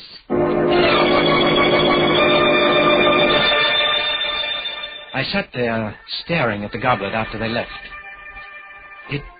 It fascinated me, glittering in the lamplight. And as I looked at it, it almost seemed as if the red spot of blood was moving, rolling down its side. Why shouldn't I drink from it? Why? And before I knew it, I'd taken it down and put it on the table. I got a bottle of Burgundy, opened it, and I poured slowly, filling the goblet just up to the red spot. And then I drank from it. It seemed to me that the wine had a different taste, although I drank this wine often and knew its taste well. It was delicious. I had another. It was heady, and it made me a little dizzy, although I felt fine and free. Yes, light and dizzy. But after a while, when the dizziness wouldn't go away, I decided to go for a drive, even though it was close to midnight. I drove fast. The speed and power of the car gave me a feeling of great exhilaration. I took the turns at full speed, enjoying the danger of the sharp curves. Then I came to a long, level stretch of road. I pressed down hard on the gas. The needle of the speedometer slowly moved upward. 60, 70, 80, 85. The road, like a black ribbon, rolled up in front of me. And then I suddenly saw him, but it was too late. I struck him with my right fender. He never made a sound. The car swerved a little from the impact. My heart in my throat. I stopped. Then I backed up. Then up.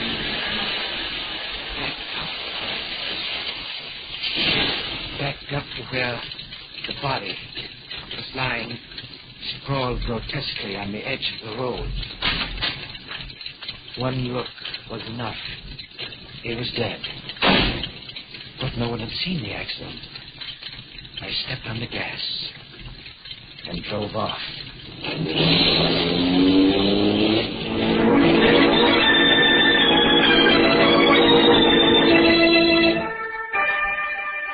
Death's goblet, and the man who drank from it. A corpse lying limp by the side of a lonely road. The car speeding away as the clock strikes 12 for murder at midnight.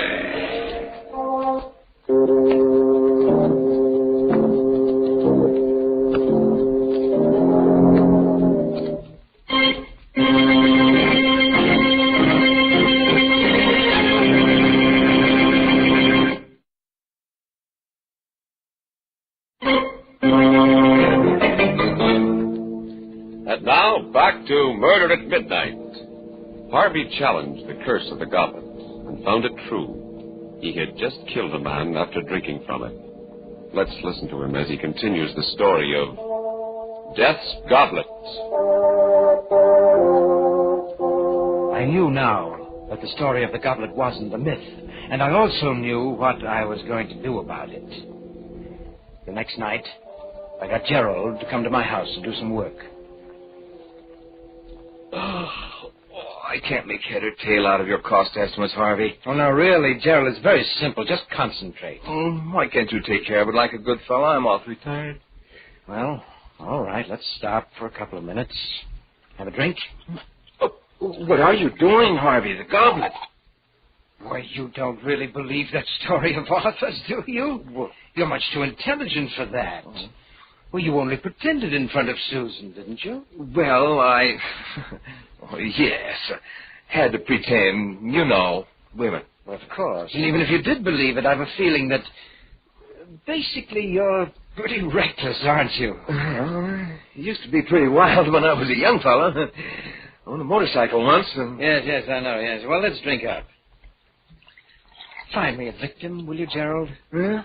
Well, you know, according to the legend, I've got to murder someone. Maybe even you. Harvey the murderer. Yes. Very nice wine. How about another? Right. Well, here's to your lovely wife. And how about switching glasses? Huh? Well, you might as well get a kick out of it, too. Okay. Here goes. I watched the fool swagger as he drank down the wine. In an hour, when he was alone, he'd be shivering with fright at what he'd done.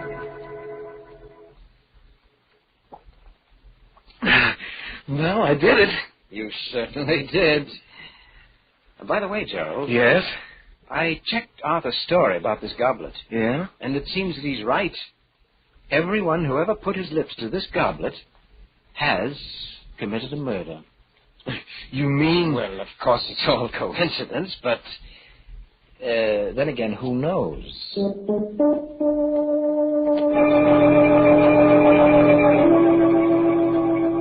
All the next week, I kept reminding Gerald about his drinking from the goblet.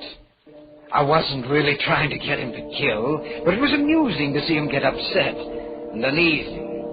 And I noticed he was getting a little bolder, particularly with Susan, and had developed a temper. And one night, just as I was about to retire... Hello, is that you, Harvey? Yes, Susan, how are you? I'm fine. I'm just a little worried about Gerald. He usually gets home at about 6, and it's 11 o'clock now. Do you know where he might be? Why, he's having dinner with his sister. Sister? Yes, a tall, dark girl. She was in the office today, and... Harvey, Gerald has no sisters. Oh, he hasn't? No. Oh, I guess I got him mixed up with someone else. Yes, it was Les Gordon who was meeting his sister. Yes, Gerald had some business to take care of over in Milford. You're not very good at covering up, Harvey. I'm coming right over. Please wait up for me. Good. Things were beginning to happen. It was becoming very interesting. Now, we'd see. Harvey, I want you to tell me everything. I must know. Who is this girl? Take it easy, Susan. Come, sit down. Oh, never mind that. What about Gerald? I don't know anything about Gerald's private life. And besides, you're not the one to talk. What on earth do you mean? You know perfectly well what I mean. You don't really care for Gerald. Actually, you're in love with me. Harvey. Well, you are, aren't you? Maybe. Sometimes I think I am. Oh, but you're too cold-blooded. I'd never be sure I could trust you. As a matter of fact, you'd like to get rid of Gerald. Why do you say that? Well, I'm just putting your thoughts into words. You never really loved him, did you? But Harvey... And he's finally become unbearable, hasn't he? Oh, Harvey, if you only knew. Do you know that the last time Gerald was here, he drank out of that goblet of Arthur's? It's possible that he wants to get rid of you, too. Stop it, you hear? Well, I'm just telling you what I think you ought to know. Oh, we'll see. I left word at home that Gerald was to meet me here. And if he does come, well, we'll see. He sat and waited, not talking much. Susan's face was pale and agitated. It was most exciting. Susan, with all her charm and embellishments, was really a fierce animal underneath. I could almost hear her rage seething. Are you expecting anyone? Just Gerald. Well, let him in. Well, hello, Harvey. Susan, what's up? Why did you leave word to meet you here? It's almost midnight. Where have you been all the evening? At Milford. With whom? What's going on, anyway? What are you so excited about, Susan? What were you doing in Milford? Why, I went there on business. Oh, really? You've been behaving very strangely lately, Gerald. If you don't love me, why don't you say so like a man? What? This is all your fault, Harvey. You've been filling her head with poison. Hey, I had nothing to do with this. I told her that you went to Milford. All he did was to make me see clearly something I felt for a long while. And I think this is the time to do something about it. Oh, are you out of your mind? Put that gun down. You remember it, don't you? You gave it to me. Said it might be useful in an emergency. Harvey, take that gun away from her. She's liable to shoot. She won't shoot. She's only trying to frighten you. Am I? Let's see. Oh, my shoulder. Give me that gun. No. Harvey, she's dead. Yes, Gerald. And you killed her. But it was an accident. She shot at me, and I was only trying to get the gun away from her. You know that's what happened. I only know that you drank from that goblet and that you killed her. What? But... Oh, you dirty treacherous. You planned all this so that you could get rid of me. So that you could have Susan. You could have the firm for yourself. You'll have to do better than that to beat the gallows, Gerald. The gallows? Please, Harvey. We've been friends for a long time. You can't let me down. You wouldn't have pressed the trigger if you hadn't had murder in your heart, Gerald. You shot her because you wanted to. That's what I saw. I believe in telling the truth. Harvey, I'll turn over the business to you. I'll do anything, if you'll just... I don't accept bribes, Gerald. All right. But I'll fool you. I'll call the police myself. Well, there's the phone. I'll prove my case in court. They won't convict me. Operator, give me the police. Hello? Police department? This is Gerald Hamilton. I just accidentally shot my wife. And my friend's home. Yes, she's dead. The address is 411 Grove Street. That's right. I killed her. Accidentally. Yes. I'll be waiting here. Cigarette, Gerald? Treating me like a condemned man, huh? Well, I'm not going to die. All I have to do is tell the truth about everything, including you. Oh, but you forget, Gerald, there must be fingerprints, your fingerprints on that gun. That won't look very accidental, will it? But Harvey... You did it, Gerald. I saw you. If you don't back me up, they'll hang me like a common criminal.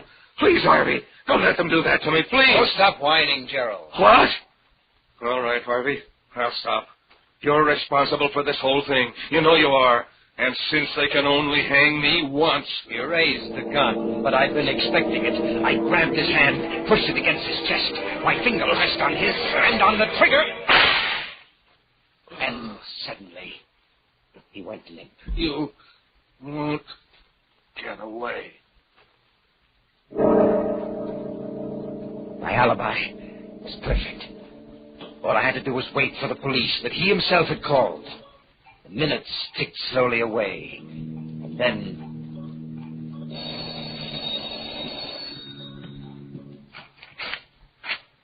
Hello, Harvey. Arthur. Glad I found you in. Say, you look as if you'd been in a fight. Arthur, you'd better not come in. Why? What's the matter? No, you'd better not come in. Well, but why?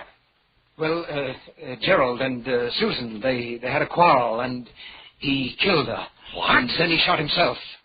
What are you talking about, Harvey? Well, all right, come in. Look for yourself. Good Lord. Tried to kill me, too. But why? It doesn't sound like him or like either of them. Well, I don't know why. Fit of insanity? Or maybe it was the goblet. Your goblet. He drank out of it, you know. The goblet? Why, that's ridiculous. As he spoke, he picked up the gun. It made me furious. All those fine fingerprints of Gerald's were now erased. Put that gun down, Arthur. There are fingerprints on it. Oh, I'm sorry. I didn't realize. I tried to get hold of myself. The stupid fool, he was going to ruin everything. But I had to keep calm. What were you saying about the goblet? Why, it has no curse or magic. I just made that story up. You made it...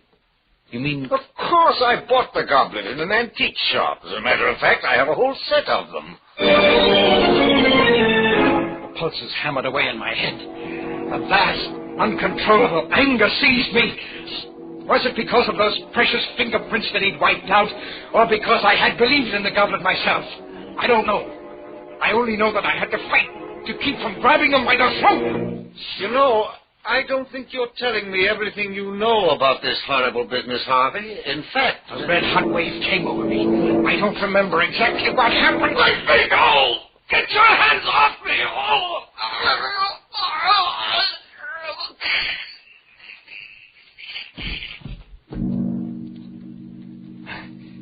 Arthur's body is lying there, too, now. Next to Susan's and Gerald's. But the police will be here any minute, so I have to hurry. First, the goblet. There. That's done. No. Some of the broken fragments still glitter in the lamplight. I've got to crush them. Grind them to powder under my heel. But there are all these other pieces that I can't find. They're hiding from me. They're afraid of me. But I'll find every piece. I'll find them. I'll find them. I'll find them.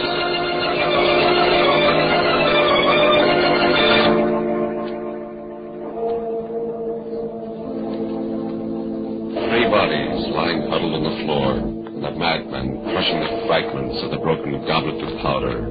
As the police car drives up and the clock strikes 12 for murder at midnight.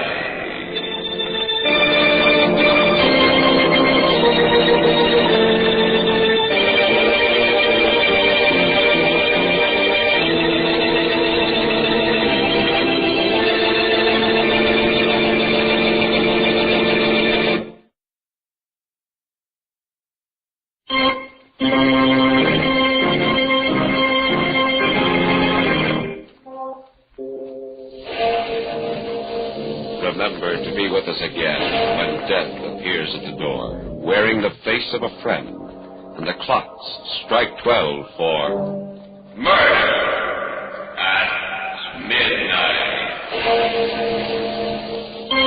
The part of Harvey was played by Eric Dressler.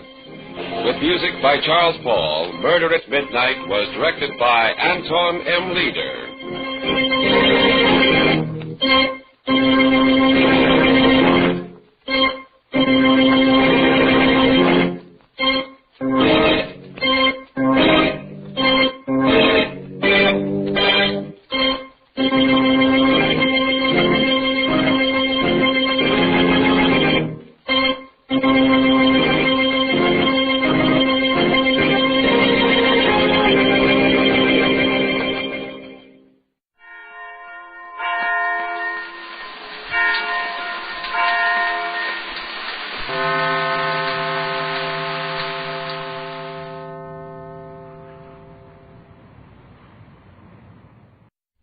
This I believe. Life can be bitterly cruel, but the tragedies which crush some people seem to make others grow stronger.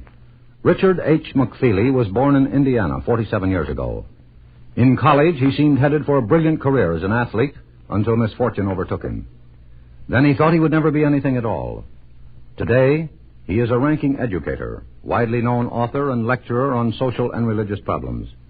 He lives and works in Bucks County, Pennsylvania, where he is principal of a remarkable coeducational boarding school called George School.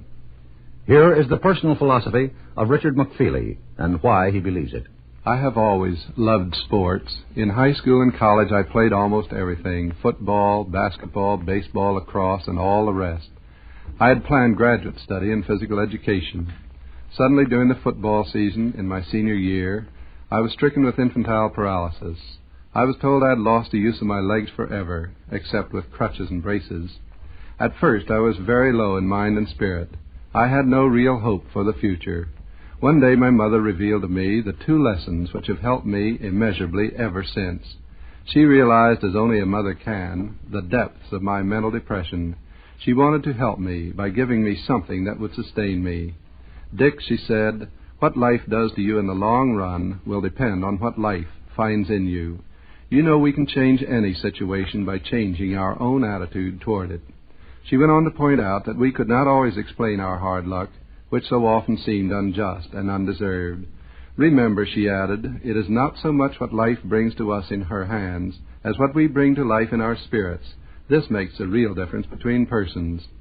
The other point she developed for me was this: no one ever finds life worth living. One always has to make it worth living. Look at all the men and women who have lived successful, creative lives in whatever period of history. They have not always been the prosperous, the fortunate, sitting on the cushioned seats. Look at Jesus, poor, homeless, misunderstood, crucified. Beethoven, she went on, created some of his greatest music after he was deaf. Helen Keller and other moderns have also risen above life's adversities and misfortunes. They did so in spite of such circumstances and because of the courageous spirit within them. Remembering this advice in the intervening years, I have asked myself, is life worth living? And I have found the answer in the attitudes we hold and the quality of our spirit, not outward circumstances. Birth and death, happiness and sorrow, illness and good health, love and loss, these are no respecters of persons. They come alike to all, but not all respond alike. Some go to pieces, dissolve in self-pity, become a burden to others, perhaps even take their own lives in their despair and hopelessness.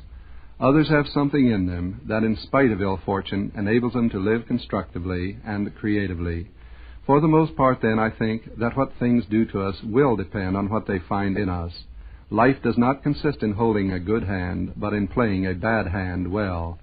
Together with these thoughts, inspired by my mother in a dark hour of my life, I have long found help and inspiration in this prayer by Charles Lewis Slattery. Almighty God, we thank Thee for the job of this day. May we find gladness in all its toil and difficulty, in its pleasure and success, and even in its failure and sorrow. We would look always away from ourselves and behold the glory and the need of the world, that we may have the will and the strength to bring the gift of gladness to others, that with them we may stand to bear the burden and heat of the day and offer Thee the praise of work well done. Amen. That was Richard H. McFeely, a teacher who stands 6'2" on his crutches, and who has learned better than most of us, we think, that a man can stand up to life if he discovers the strength of his spirit.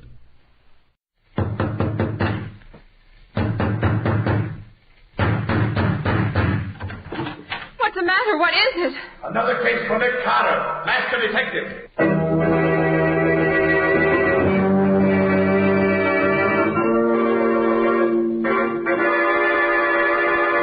Yes, it's another case for that most famous of all manhunters, the detective whose ability at solving crime is unequaled in the history of detective fiction, Nick Carter, Master Detective.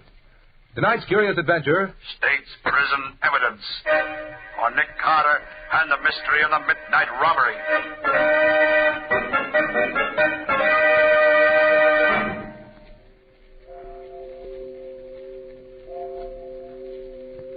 Pardon me, could you let me have a line? Certainly. There you are. Swell night, isn't it? Yes, indeed. It's a pleasure to walk on a night like this. Yeah. Well, thanks. Not at all. Good night. Good night.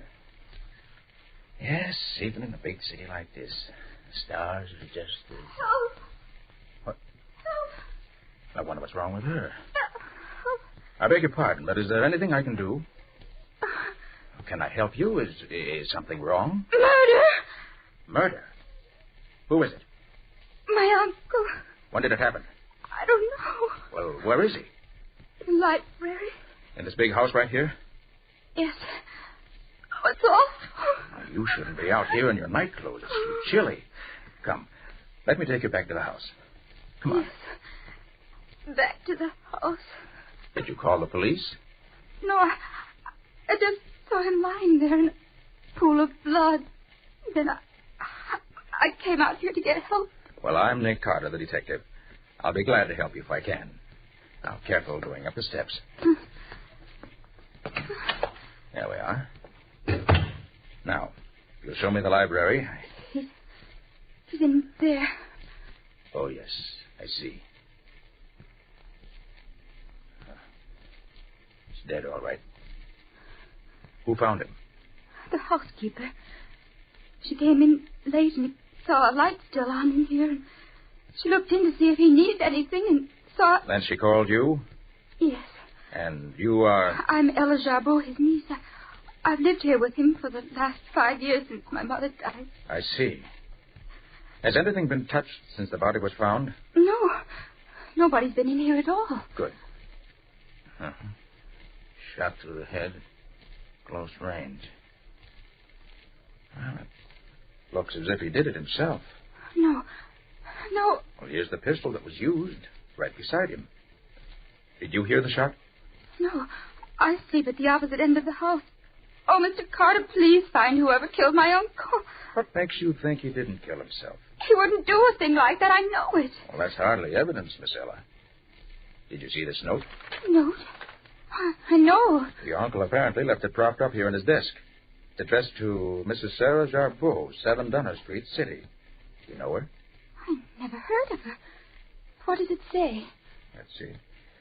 My dear madam, you've been a widow, in fact, ever since the hour following our marriage. But before day breaks, you will be a widow in name also, for I shall be dead. I have at last learned the truth.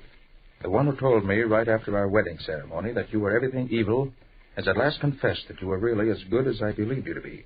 It's too late for me to ask you to forgive me for the great wrong I've done you. So I'm taking this way of making what amends I can. The upper drawer of my desk is my will, which leaves everything to you, your repentant husband, Enos Jarbeau. Oh, that's a remarkable document. Did you know anything about your uncle ever having been married? No, I never heard that before. Well, that note would seem to prove it was suicide. I know better. May I see that note? Of course. Here. I knew it, Mr. Carter. My uncle didn't kill himself, and he didn't write this note either. Isn't that your uncle's handwriting? It looks very much like it, but he didn't write it. Uncle didn't use this kind of pen. What do you mean? Uncle Enos was very proud of his handwriting, and he never used anything but a special type of old-fashioned steel pen point. It has a very fine point. I see. Yes. This note was undoubtedly written with a stub point. Another thing, Mr. Carter.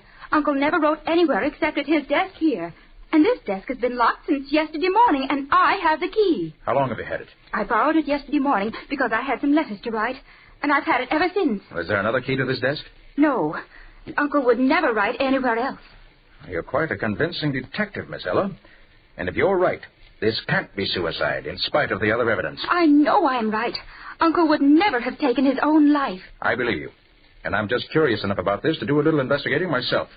If I'm as good a detective as you are, I'll find your uncle's murderer in short order.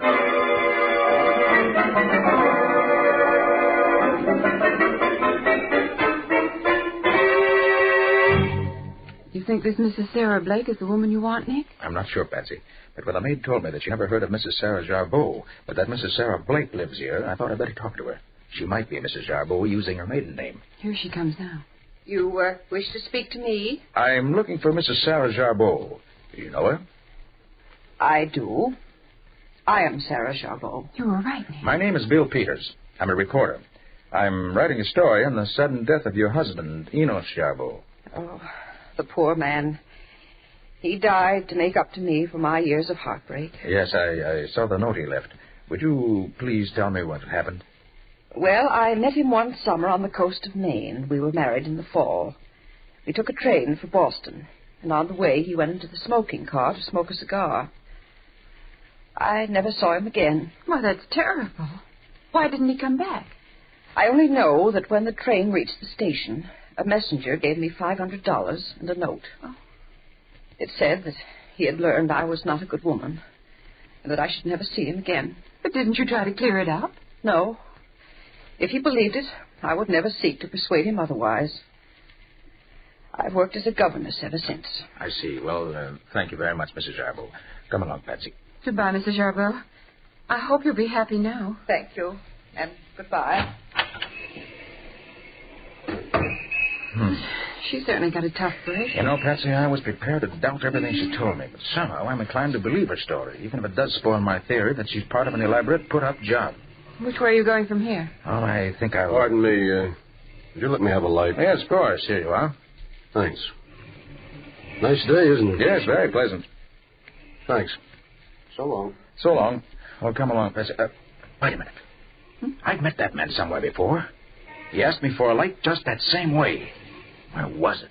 Well, of course. It was outside Jarbo's house last night, right after the murder. You mean you think he... Wait a minute, watch a minute. I want to see if he...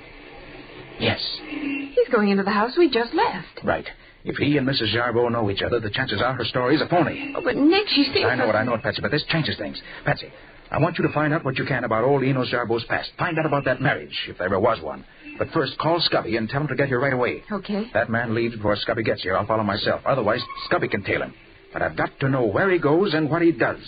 Right now, he's our one positive clue.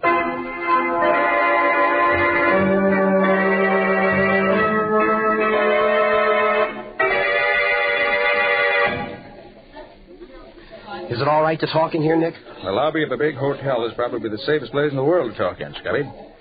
Well, what'd you find out? Well, I followed him over to a saloon over on 3rd Avenue. Yeah? There was a fellow waiting there for him. I tried to hear what they talked about, but all I could get was the name Jarbo. Yeah, I heard that several times. I thought so. But just as I was really getting in close, a couple of plainclothes cops came along and pinched him. Pinched him? What for? Well, it seems he broke out of State's prison 3 days ago. I heard the cops call him Barney McCoy. Barney McCoy. Yeah. Jailbird from State's prison. Pardon me, Scubby. Want to speak to the desk clerk. Oh, sure, Nick, but why do you have to... Oh, clerk, I'd like to speak to the governor's suite, please. Yes, Mr. Carter. Use booth number 2 right over there, please. Thank you. Oh, Nick, what in the world do you want to talk to the governor for? Just haven't remembered, Scubby. He's stopping at this very hotel for a few days. I want him to do me... Hello, Mr. Secretary. Well, this is Nick Carter. I'd like to speak to the governor a moment, if I may. Thank you. Hello, Governor. This is Nick Carter. Fine, thanks. Governor, I want to go to State's prison. Oh, no, not as a visitor. I want to go as a convict. Nick, are you nuts? No, I mean it. If you can spare me 5 minutes, I think I can convince you. Thanks. I'll be right up.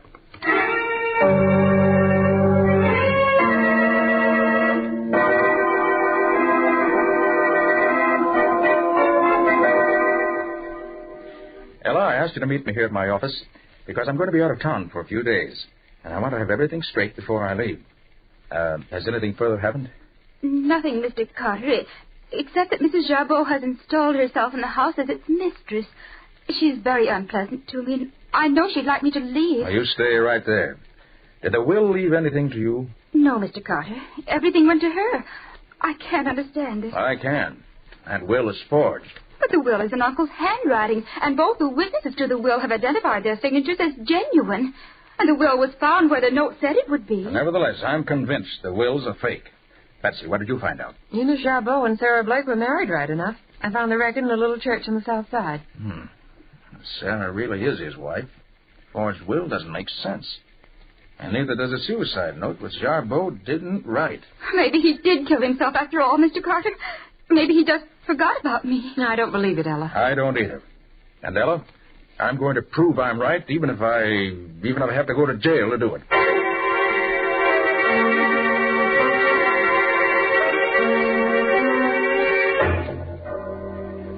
Oh, you're the new man. Yeah, Warden. What's your name? Max Herbert. Where were you born? Buffalo, New York. How old are you? 33. Nationality? American. Married? Nope. Crime? Housebreaking. Very well. The guard will take you to the photographer's and then to the laboratory.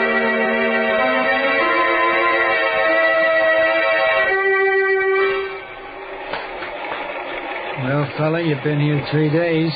How do you like working in this shoe shop? I don't like it. Not cut out for it. What are you in for? Second story job. What'd I get you for? Cracking a safe. There's 4 of us. 2 of them got away. Me and McCoy was nailed cold. McCoy? Hey, you wouldn't mean Barney McCoy, would you? Yeah. Yeah, you know him? Sure, know him well. Great guy. Yeah, sure is. And you know his wife? Yeah, some.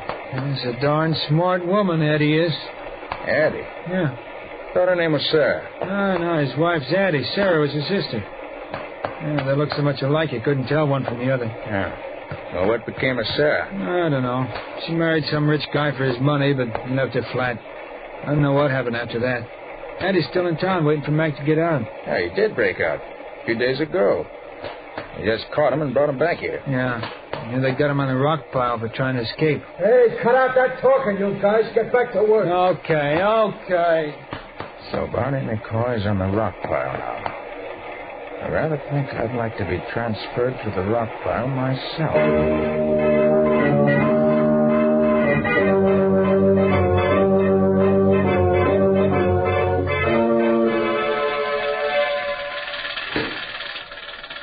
Hey, Barney. Yes? Look, you've known me now for almost 2 weeks. Yeah. So what? You know I wouldn't give you a bum steer, don't you? What are you leading up to, Max? I'm working on a way to get out of here. Before I come up here, I heard you on the level. I'd like to let you in on it. Where did you ever hear of me outside this place? Oh, big town. A girl named Sarah told me about you. What? You married her sister, Addie. Do you know Sarah? Sure. About 5-6 years ago. Haven't seen her since, though. Sarah's in Europe now. Yeah. When are you planning on getting out of here? As soon as I get the necessary people lined up. If I had some dough, we could get out of here tomorrow. How much do you need? About 200 to start with. Okay. I'll have it for you tomorrow. Okay, Max. You get that stuff and we'll be out of here in 2 days.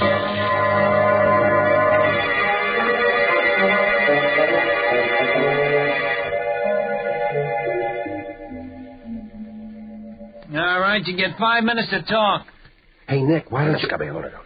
I'm Max Herbert in here. Oh, I'm sorry. I should have remembered. How in the world did you ever get in this place? Well, the governor fixed it so that I was caught red-handed robbing the home of a friend of his. Yeah. When they caught me, I had the family silver in one hand and the family jewels in the other. It was easy. And I arranged to be transferred to the gang where McCoy's working. Well, have you found anything? Yes, but it's all circumstantial. But Barney McCoy and I are breaking out of here day after tomorrow. And I'm hoping to get some proof then. Are you sure you're getting out of here? Yes.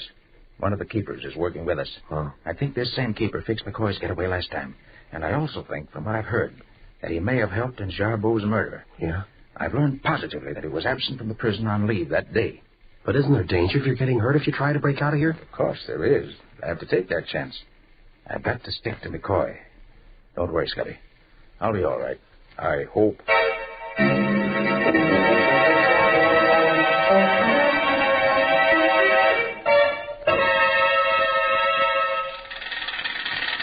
You all set, McCoy? All set. Everything's fixed. Good. You see that delivery truck over there, Max? Yeah. Well, that's going to break down when it tries to start. I get it. We'll have to help it get out of the yard here. Right. Listen.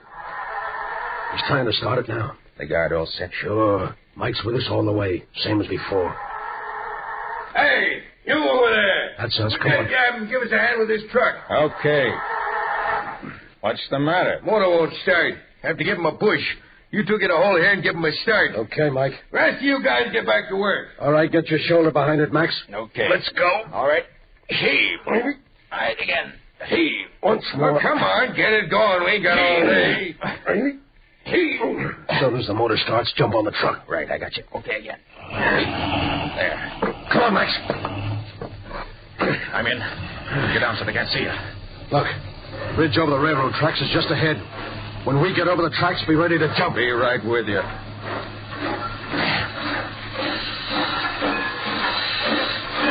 right, now, come on. Right behind you, Barney. Jump on the tender of that engine below us. Now. Okay. You all right, McCoy? Yeah. Come on, engineer. Give her all the steam you got. Don't stop the talk. You, fireman, feed the coal to her. I don't want to use this gun unless I have to. Watch out, Max. The outside wall of the prison's just ahead. You better duck. There's going to be shooting. Right, McCoy. All okay so far? Oh, here it comes. Watch it. Look at her pour it on.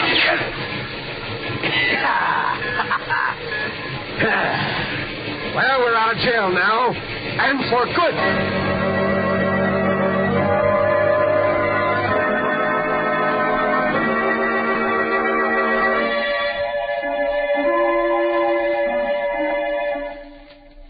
It's good to see you back in your office again, Mr. Carter. Yes, it's good to be back here, Ella. Now tell me, have you learned anything interesting since I last saw you? I think so, Mr. Carter. Well, let's have it. A few months ago, our housekeeper spent about a month visiting her son in California. Before she went, she put an ad in the paper for a temporary housekeeper. Several women answered the ad, and Mrs. Martin was given the job. She had light brown hair and wore dark glasses. I disliked her on sight, and I'm sure she disliked me. When our housekeeper returned, this Mrs. Martin left, and I never saw her again until the day my uncle was buried. What do you mean, Ella? On that day, she presented herself as my uncle's widow. Your uncle's widow? Yes, Mr. Carter. When she first came to live in the house after the funeral, I thought there was something very familiar about her. But not until a few days ago did I suddenly realize that Mrs. Jarbeau was Mrs. Martin, with black hair instead of brown and without her dark glasses. Ella, could you swear to that? No, but some of her little mannerisms, certain tricks of speech, a funny way of walking, all make me positive. That explains the mystery of how the fake will was forged. While Mrs. Martin was substituting for the housekeeper, she could have found out about the will, taken it out, had a new one forged, and then returned it. The night your uncle was murdered, the forged will was substituted for the original one in the desk drawer by using a duplicate key that had been prepared in advance. And it might interest you, Nick, to know that when Ella told me this the other day, I checked at the house where we first met Mrs. Jarbeau. The woman there told me that Mrs. Jarbeau was away on a visit during the month that Mrs. Martin took the place of Ella's housekeeper. Good work. That settles it, Patsy. Just a minute, Mr. Carter. There's another thing you better know. Something else? Yes, Mr. Carter. Last evening, a strange man came to the house. He and Mrs. Jarbeau were apparently old friends because she called him Mac. Barney McCoy. She took him up to her room where I heard them talking for a long time. I tried to hear what they were saying but couldn't get close enough. But I did hear him say it was time to get that girl out of the way for good. And then Mrs. Jarbeau said that now that Mac was back, it was time to wind up the job. Well, Ella, if everything goes as I hope it will, we'll be the ones to wind up the job, not Mrs. Jarbeau. Anything else you want me to do? Yes. Meet me in the rear of your home tomorrow night at 11 o'clock. We'll make our final arrangements then. In the meantime, sit tight and keep your ears and eyes open.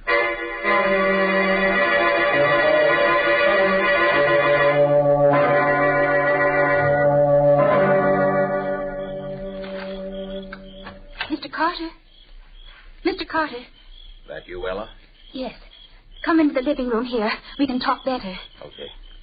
Sure there's no one around? Not now. That man Mac was here earlier, but he left quite a while ago. Mrs. Jarbeau has gone up to her room. We can talk safely here. All right. Don't turn on the light. Maybe seen. We can talk just as well in the dark. Whatever you say. Now tell me, does Mrs. Jarbeau know you've ever seen this man, Mac? Oh, no. I've kept out of the way whenever he's been around. Good. Do you know what he came here for this evening? There was talk about chloroform and poison. And then she told him the lawyer for the estate was here this afternoon and said that she would be in full legal possession of the estate in another few days. I see. And then he said that if that was the case, it was the time to act before it was too late. Well, it's time for us to act, too.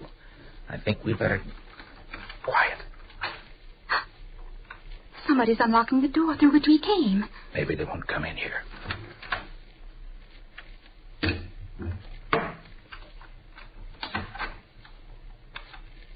Who's in this room? I can't see you in the dark, but I know you're there. Who's there? Who are you? None of your business. Speak up or I'll shoot. If you do, you'll never live to see another day. What's going on in here? Why isn't the light off? Mrs. Jarbeau. Ella, what are you Barney doing McCoy, here? you... Max Herbert, by all that's holy. What are you doing here? Why, Oh, you see, Barney, Yeah? He's here because he loves me. Don't you know this man is an ex-convict? You ought to be serving a sentence in state's prison right now. Yes, I know that. Well, that's why we had to meet like this, Bonnie. Is this true, Ella? Yes, Mrs. Jarbo, it is. Look here, you. You interviewed me a couple of weeks ago, said you were writing a story for your paper. You said then your name was Peters. Now you say it's Herbert. Well, my real name is Herbert Peters, ma'am. You see, And you? What are you doing here? I'm a night watchman on duty in this neighborhood. I saw this man come in here and followed him.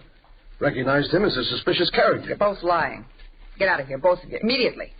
And as for you, Ella, get upstairs at once. I'll deal with you later. Yeah, that's all the thanks I get for trying to protect your place against thieves. I will get out. Come on, you. Go ahead, Bonnie. I'm coming. Good night, Ella, dear. And see that you never come back. Either of you.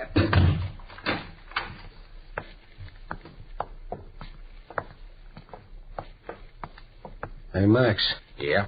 Was that story about you and the girl straight? Why, sure, Bonnie. Wasn't your story on the level? Well, to tell you the truth, I was going to see if I could find a few things I could swipe. I'm flat broke. You haven't got a few bucks on you, have you? Sure, Bonnie. I can let you have a 10 spot. What? Here. Gee, thanks, pal. I won't forget you for this. Forget it. Yeah, we sure were lucky to get out of there so easy. Yeah.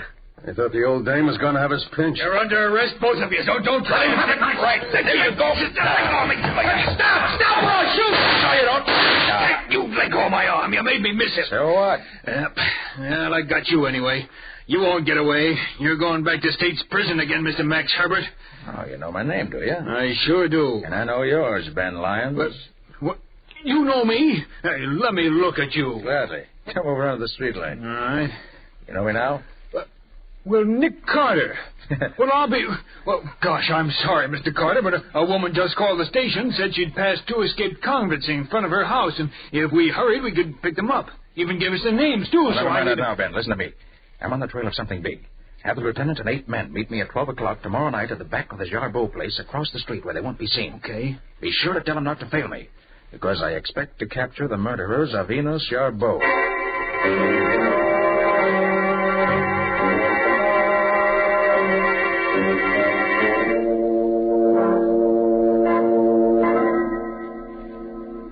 Are all the men posted as we agreed, Scubby? Yes, Nick. Outside and inside the house. Good. They have orders to let anybody come up here, but to let nobody go downstairs again. Then we're ready for the finale in this case. What's that you've got there, Nick?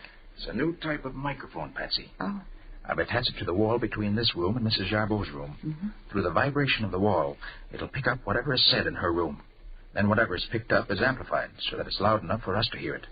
The amplifier also has a recording device which makes a permanent record of the conversation on a wire tape. Gosh, what will they think of next? Quiet now. Let's listen. I'll turn it on. But I tell you, Barney, we can't lose. In a few more days, the whole Jarbeau estate will be mine, legally. I know, Addie, but can you handle that girl for a few days more? That's well, if McCoy. I can't, we'll give her what we gave the old man. Do we have to? If she's dead, we know she ain't going to bother us. Yeah. So we bet... Hey, what the devil's that? Quiet. How do I know? The housekeeper's answering us. Hey, somebody's coming up here. Did you tell anybody you were laughing? Anybody here? Mike! What are you doing here? Well, that's a fine question to ask me. I'm here because you sent for me. Who sent for you? You did, McCoy. Are you crazy? I did nothing of the kind. I got your note this morning. Here it is. What? Come to Jarbeau House tonight, but not before 12. Everything okay. Very important. And it's signed Barney. Listen, I never wrote that note. Well, if you didn't, it means trouble for us. Somebody else knows about this business besides us 3. You mean we're caught? We ain't caught yet, but we will be if we don't watch our step. Even now... I was afraid of this. I knew I should have kept out of it. Ah, shut up, you rat. You're not in jail yet. But I'm going to be. I can feel it coming. Don't shut up, Mike. I'll brain you. You did it, McCoy. You fired the shot that killed the old man. I just... Shut up, you stupid... Come on, kids. It's enough of that. Let's go. Right with you, Nick. I'll take it easy, Sarah. Wait a minute, will you? I can't wait any longer. Get your hands up, both of you. And no funny business. Max, what are you... No, McCoy, not Max. Nick Carter. Nick Carter? You ain't got nothing on us. Oh, Nick's got enough on you 3 to send you to the chair. Yes, McCoy, we know the whole plot from beginning to end. Tell him what we found out, Nick. What do you mean? It means I know that Sarah married Jarbeau, and that shortly afterwards she died. You, Addie, her sister, married McCoy. When Sarah died, You found her marriage certificate and decided to use your resemblance to her to get the old man's money. McCoy was in prison then, but you arranged with the guard Mike here to help McCoy escape when the time was right. Then to pay Mike for his trouble, you cut him in the deal. Then you, Eddie, got that temporary job here as a housekeeper, which was an unexpected break. While you were here, you had the fake will made. Then when all was ready, McCoy escaped as planned. Mike came with him, and between the three of you, you chloroformed old Jarbeau, and then shot him in such a way that it looked like suicide. How do you know it wasn't suicide? The suicide note you left for the old man. Whoever Eddie got to forge that will for her did such an expert job that the witnesses recognized their own forged signatures as genuine. But whoever wrote that suicide note was so clumsy that he wrote it with a blunt-pointed fountain pen instead of the sharp-pointed steel pen that was the only pen Jarbeau ever used. That ain't proof. That's guessing. We've got plenty of proof, McCoy. And if that isn't enough, to top it all off, the conversation in this room between you three crooks has been recorded in full for the past 20 minutes. And if that isn't practically a confession and good legal evidence in any court, my name isn't Nick Carter.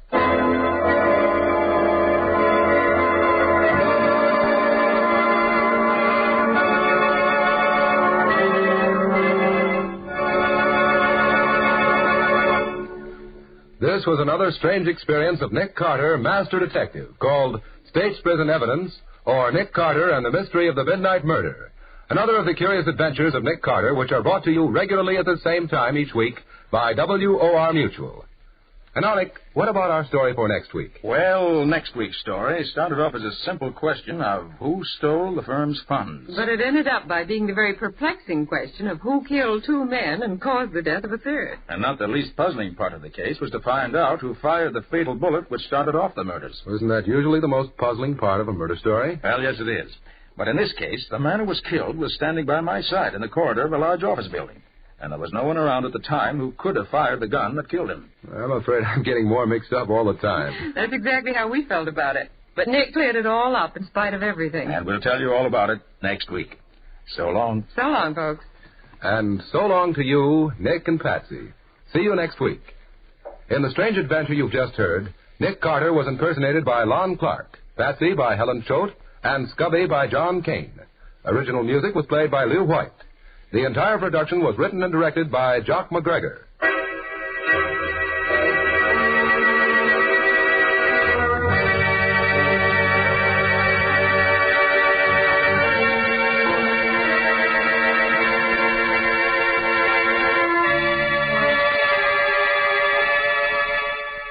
Next week at the same time, another curious experience of Nick Carter entitled An Angle on Murder, or Nick Carter and the Mystery of the Mutilated Bullet.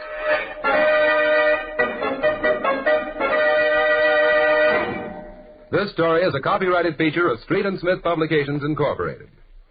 The Return of Nick Carter is produced in the studios of WOR and is broadcast over most of these stations every Monday evening at 9:30 Eastern Wartime. This is Mutual.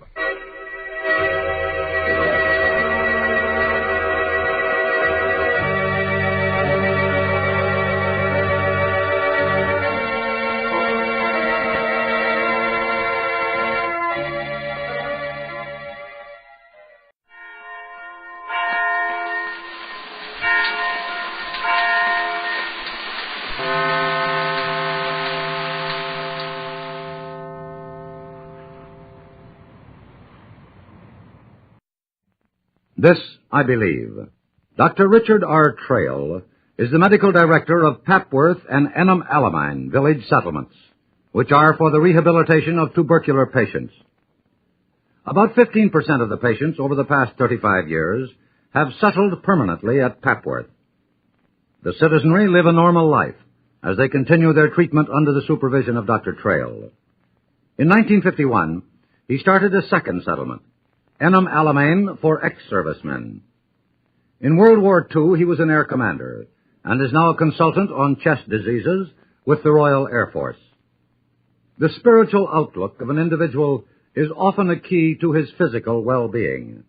Here is the personal creed of Dr. Trail, who must concern himself in his work with both the mind and the body. My philosophy of life has been colored by and has colored my attitude to my profession. Both have been colored by my Scots parentage and education, of which I have ever been grateful.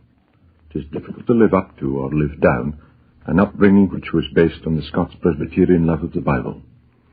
The finest epitaph any man can have is write me down as one who loved his fellow men. They are worth loving. In 30 years of medical practice, my joy has been to listen to their stories, their fears, their hopes, their economic and physical difficulties, and their spiritual outlook. All these spill over to one who has a little patience. Each story is an intriguing jigsaw puzzle, a fascinating detective problem. But as I listen, the clue to the solution slowly but surely reveals itself. That clue is the vision of the individual storyteller. It may be the love of the taxi driver for his ailing child, or the philanthropic interests of the industrial director, both as powerful fuel to the soul as the devotion of the minister of religion to the creeds of his faith. Where there is no vision, the people perish, is more true today than ever it was. If we listen with understanding to our fellows, we may be able to define for them the outline of their lost visions. I believe that the only answer to the new illnesses that challenge my profession in apathy and frustration is no different from the old answer, to chronic bodily ailments from duodenal ulcer to active tuberculosis. It lies in the replacement of a lost vision. Without such replacement, I as a doctor may preserve life, but I shall not be able to renew it. The true and human end of treatment cannot be achieved by X-ray and neurological examination. The technique of people is something above and beyond the technique of things. To my reading, history shows man's continual craving after the spiritual and the aesthetic. This is as clear in the mark of the hand tool on the cottage beam as it is in the tapering masonry of the cathedral nave. Even sentiment, which many affect to despise, is a more powerful element in his total personality than his struggle for basic biological needs. However often our material-minded economists repeat their half-truths that man's happiness lies in economic security, I believe that history shows that without religion or myth and their accompanying ritual, man will die. I have not lost faith in my fellow men. A presently changing world may threaten to sink their individuality and communal living. It will not change them. The present turbulence that frightens many thinkers for the future is but the surface storm that will have little ultimate effect on the slowly moving undercurrent written into our history. These flashes on the surface are not he. I can help my fellows if I do not lose the art of living in its science, if I will consider each man as compounded of a soul and a body, both using the mind as a medium of translation for our sympathetic reading. The healing of the nations lies, I believe, in a recombination of the forces of the church and of medicine, for God is of infinite understanding and ultimate purpose for the good of his children. Nothing in my experience of 59 years has led me for a moment to doubt him. That was Dr. Richard R. Trail, noted British specialist on the diseases of the chest. Type B.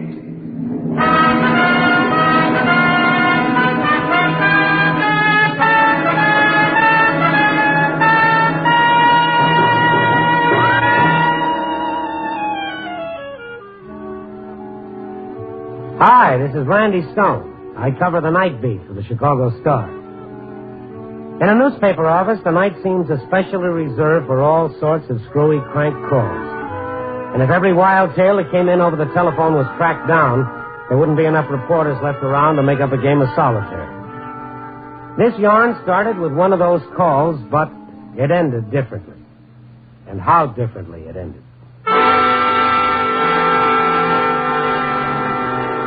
It was 8 o'clock in the evening.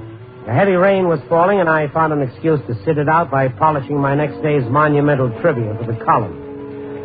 I was looking for the capital A on my typewriter when the phone rang. Stone talking. Mr. Stone, please listen. I'm listening. A bomb in the plane to Denver. A what? In the Denver-bound plane tonight. A bomb. Don't you understand? What's your name? You have no time. The passengers... If you're on the level, you give me a name. No, my husband. I've got to go now. My bus is leaving. You're in a bus depot. Which one? Mr. Stone, you're wasting time. It's true, I tell you. The Denver plane. Well, what time does the flight leave? 8:30. I couldn't call till now. You say 8:30? Yes. Oh, please. Well, lady, you phoned exactly 10 minutes too late. 20 minutes to 9 right now. Oh, no.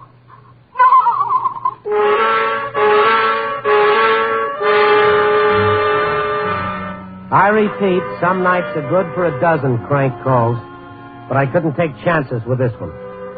I called the control tower at the airport. This is Randy Stone, Chicago Star. Yes, Mr. Stone. You had an 8:30 flight to Denver? Yes, sir, but... Oh, well, you better contact that pilot immediately and tell him to make an emergency landing wherever he is. Have him load the passengers and let no one near the plane till the police get there. Yeah, but the Denver plane hasn't taken off. Fog came in suddenly, and the plane has been grounded till it lifts. Where is she now? Far end of the strip. Oh, good. We'll keep her there and warn all personnel to keep clear, and I'll be out there as soon as I can. Well, listen, Stone... No, you do as I say.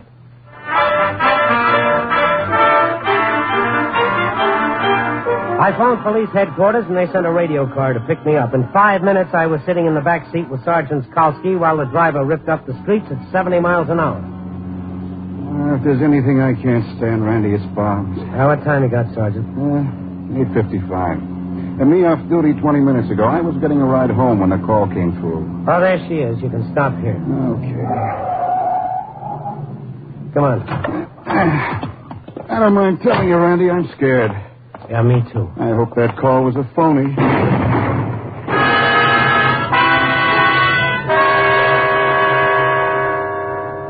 It was a bomb, all right, and a big one. The explosion threw me to the ground. When the earth stopped tossing me around, I looked at the burning DC-4, and people were pouring towards her out of the main building. I saw a jeep with a fire crew race for the plane, and I fought my way back to my feet. You heard Randy? I'm shaken up, that's all. We'd better get over there, Kalski. Yeah. All right, folks. Step back. Now, let's clear the field now. Back inside the waiting room, all of you. The fire boys already have it licked. Yeah. It looks like a ghost lying there. Well, what do we do now, Sergeant? Poke around a bit. It's safe now. I have to make a report on this. CAB boys will take over in the morning, but I got to make a report anyways. Well, exactly what are you looking for? Bomb fragments, maybe? Maybe a hunk of the container the bomb was in. Who knows? Oh, this is some mess. What's this? Let's see. Could be a bomb fragment. If you see any more, don't handle them. Prints. You mean prints that stay on after an explosion like that? Yeah. Crazy, ain't it? Step aside for a minute. What? A fragment just like the other. And this one is embedded in a piece of leather. Yellow pigskin leather. Figure the bomb was in this bag? Maybe. Maybe not, but it's something to go on. Now, let's go talk to the passengers. Why would a passenger put a bomb in his own luggage if he knew he was going to be blown to kingdom come?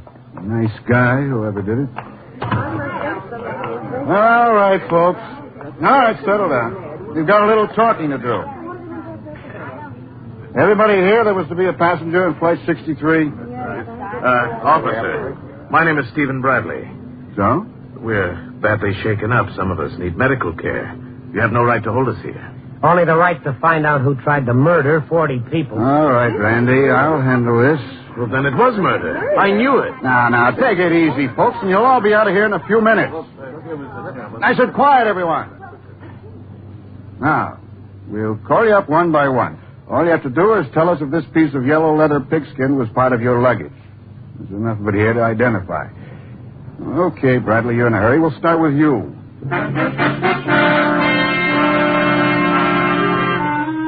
36 potential corpses lined up and filed past the piece of yellow leather. None of them claimed it. Then Sergeant Kalski checked their addresses and gave them the routine spiel about being available for further questioning, and he let them go. There's not much more I can do. Tomorrow the Aeronautics Bureau will take over. I'll phone my report in. My watch, right? It's just 9:45. Yeah, it's right. You coming back to town with me?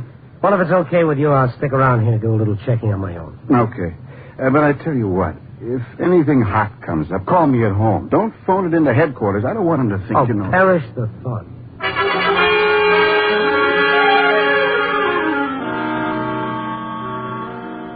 Kalski gave me his home phone number and left. A little prodding, and the baggage man remembered seeing the yellow pigskin suitcase. And then came the first big break. The baggage man found a delivery slip from the Minerva Messenger Service testifying to the fact that they delivered in good order one pigskin leather suitcase to be checked on the ticket of one of the passengers, Mr. Stephen Bradley. I found Bradley at his hotel. He hadn't checked in yet. Then I called Sergeant Kalski. There was no real welcome in his voice. So glad you called, Randy. Got the thing all wrapped up? No, but I found out who owned that yellow bag. Stephen Bradley, one of the passengers. Yeah, I remember him. I'll go out and pick him up. No, it's not going to be that easy. He's not at the address he gave us. I'll get him, all right. So that's who it was, huh? I'll have him by midnight. What time is it now? It's 25 to 11. Where'll you be? At the Minerva Messenger Company, 24-hour service. Never heard of it. You will. The brakes were with us. The Minerva Messenger Company had a complete record of the pickup on the suitcase. They'd found an envelope in the mail slot that evening with $2 bills and a key in it, and a typewritten unsigned note had instructed them to pick up a suitcase in the locker at the Arlington bus depot and take it to the airport to be checked on Stephen Bradley's ticket. It was nearly 11 o'clock when I got to the bus station. And near a row of long, unbooed telephones, there was a candy and cigar stand. Yes, sir. Something for you? Those are the only payphones here? Uh-huh. No closed booth. When it's quiet, you should know some of the conversations I listen to. I guess you make change for a lot of them, huh? Yeah, it drives me nuts. My boss don't like me talking to men during working hours. Well, I'm disqualified. I'm a reporter. Reporter? No kidding. No kidding. I'm trying to locate a woman who phoned me from here. She's about 20 to 9. Were you working then? Yeah. Yeah, what'd she look like? I don't know. She'd been crying. I'd say she was in her early 30s, kind of a sexy voice. 20 to 9? You say she was crying? Well, toward the end of the conversation, she started crying. I think I know who you mean. I talked to her. Go on.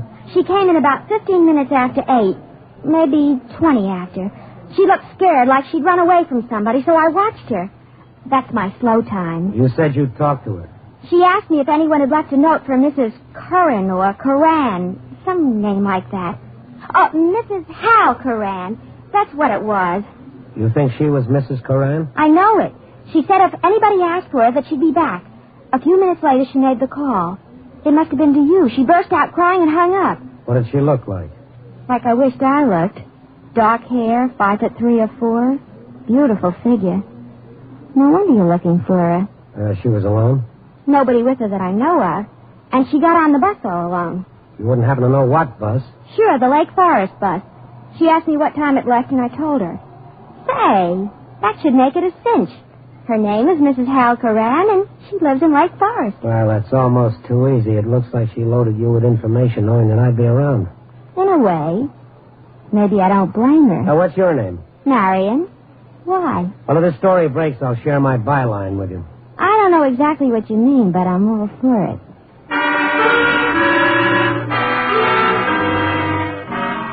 I was looking for a Mrs. Hal Curran, the girl who'd phoned me from the bus station to so accurately prophesy the bomb explosion on the Denver-bound plane. And she left a trail easy enough for a tenderfoot Boy Scout to follow. In less than an hour, I was pounding on her door.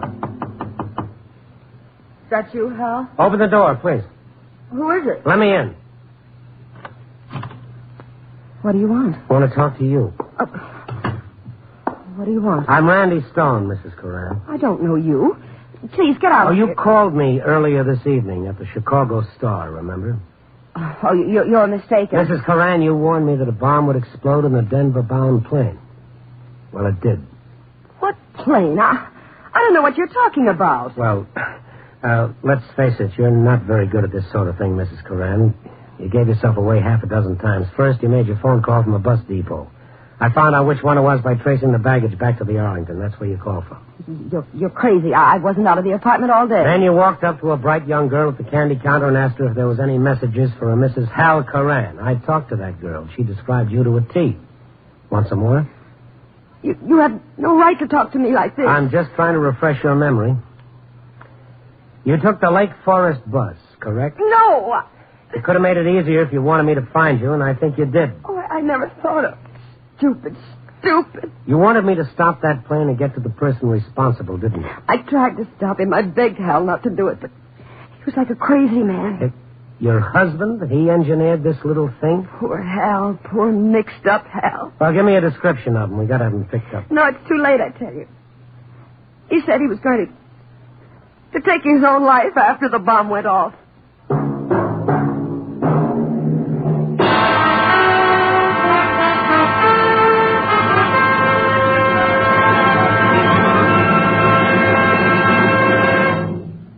NBC is bringing you Night Beat, starring Frank Lovejoy as Randy Stone.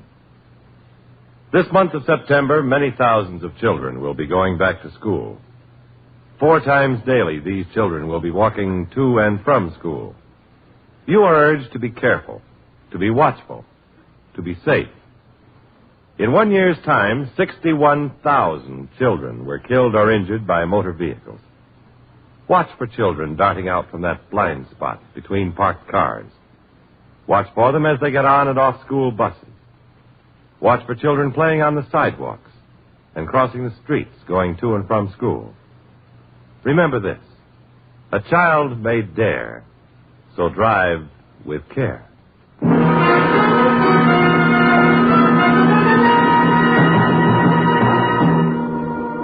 And now back to Night Beat and Randy Stone.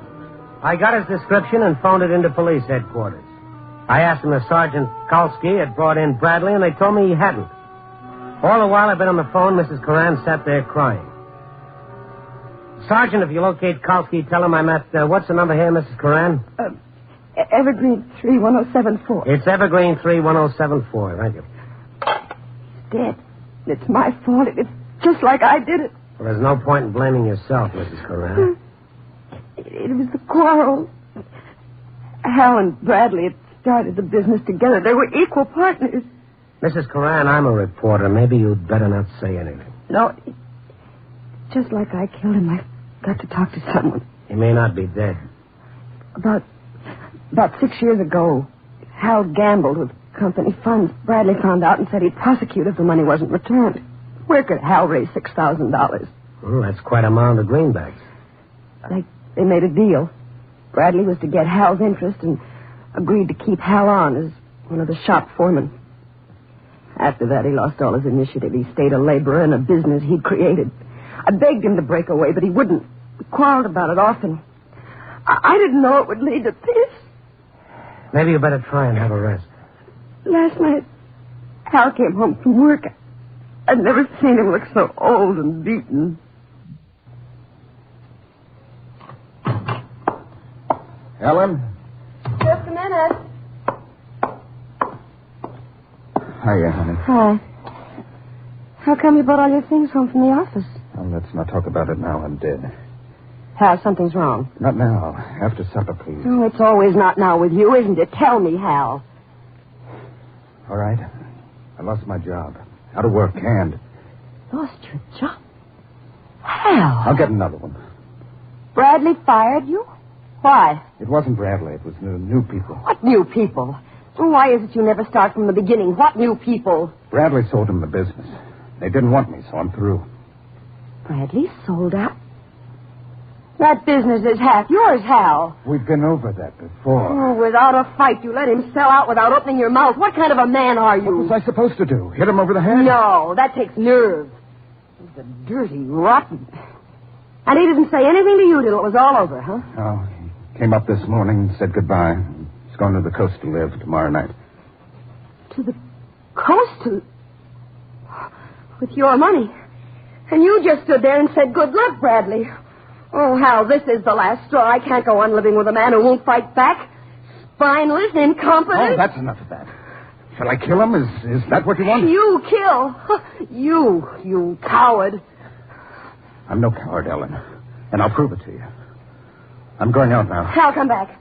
What are you going to do? What do you want? Kill Bradley. Kill Steve Bradley. Oh, who said anything about killing? Just go up to him and demand what's coming to you. That's not what you really want, is it, Ellen? Oh, try talking sense, Hal. I'm talking it for the first time in my life. Hal, come back, Hal.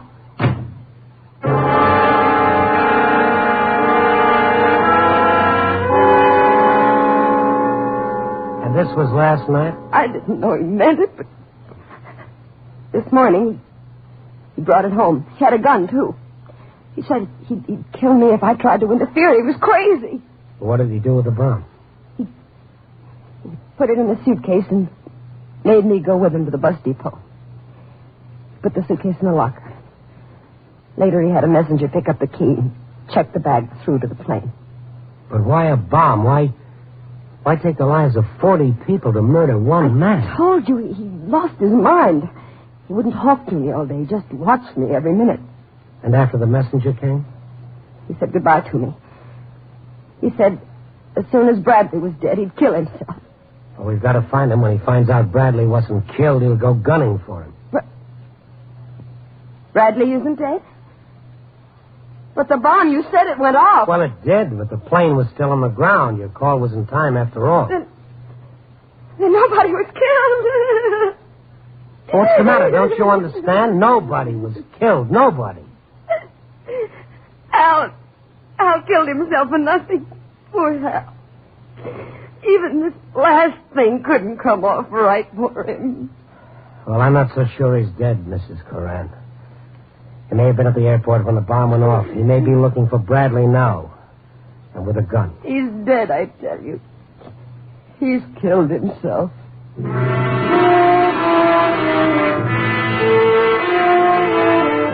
The outburst tapered down and Mrs. Coran fell back exhausted on the couch. I called the police again, still no news. Neither Bradley nor Coran had been located. Mrs. Coran had fallen asleep, and I sat opposite her and waited. I heard someone opening the door, and I turned around. He stood there in the doorway. An old man in his early 30s. His shoulders sagged, and there was a look of utter dejection about him, and he blinked stupidly at me, and then he walked slowly over to the woman on the couch. What's the matter with her? Ellen. No, let her alone. Let her alone. She's exhausted. You're Hal Coran. I got to talk to her. Ellen. Wake up. What do you want? It's me. Hal. Hal, you didn't... I couldn't do it. I couldn't go through with it. He couldn't do it. He couldn't do it. Ellen, what's the matter with you? She's hysterical. That's what's the matter with her. Poor kid. It's my doing. Ellen, baby. Get away from me. Don't touch me. I hate you. Ellen, listen. I'm arresting you, Mr. Coran. A citizen's arrest. Me? What for? Well, just to remind you, the bomb in Bradley's suitcase. If that plane hadn't been grounded and your wife hadn't called me... What are you talking about? I couldn't go through with it. Do you understand? I was going to, but like Ellen says, I got no guts. When it comes to a pinch, I got no guts. Oh, Hal, lying won't do you any good. Haven't you even got the strength to admit what you've done? I took it out of the locker and brought it home early this afternoon. But... You were out, Ellen. I disconnected the fuse and I put it in this drawer. That's the truth. Right in here. Come here, mister. I'll show you.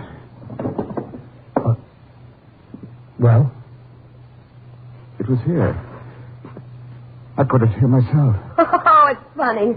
Honest, it's funny, the mess he makes of things. I'm phoning the police to come and get you, Coran.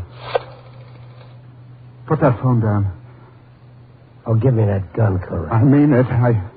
I put the bomb in that drawer. Somebody took it out. The gun, please.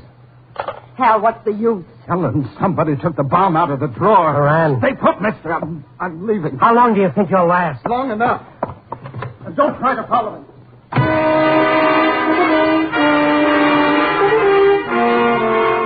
I phoned the cops again and brought them up to date, and then I went looking for it. I figured he might be hiding close by. In a few minutes, the neighborhood was swarming with police, so I went back to stay with Mrs. Coran, and I heard some movement behind her door. I was sure it was Coran. I wanted to get in quietly so that I could grab him from behind. A man was standing near Mrs. Coran when I got inside, but it wasn't her husband. Bradley. What? Mr. Stone. Oh, did you... No, we haven't got him yet. It won't be long, though. This the newspaper man you told me about, Ellen? Yes. Well, you've been keeping yourself, Bradley. A lot of uniformed men have been looking for you. Oh, he knew at the airport that Hal had put the bomb there, didn't you, Steve? Yes, I recognized the letter. I'd given that back to him for a birthday present. Well, why didn't you tell the sergeant? I wanted to square it my own way. I tried to stop it. I tried all I could. You tried all right. Hal! I locked the door. Line up against the wall, all of you. Give me that gun, Coran. Get back. I'll shoot you. I mean it. Well, the cops will be here in a minute. That's all I need. A minute. Hal, darling, put the gun down. We can settle this without guns, Coran? It came to me all of a sudden. A few minutes ago, I got the total. I did take that bomb home. Oh, he's lying. He never came home all day. So I asked myself, who put it back in the suitcase and had it delivered? The answer was so simple, I had to laugh. Ellen. She took it back. Me? Coran, you're not on trial here. Save your defense for the right place. I'd suggest that you don't move.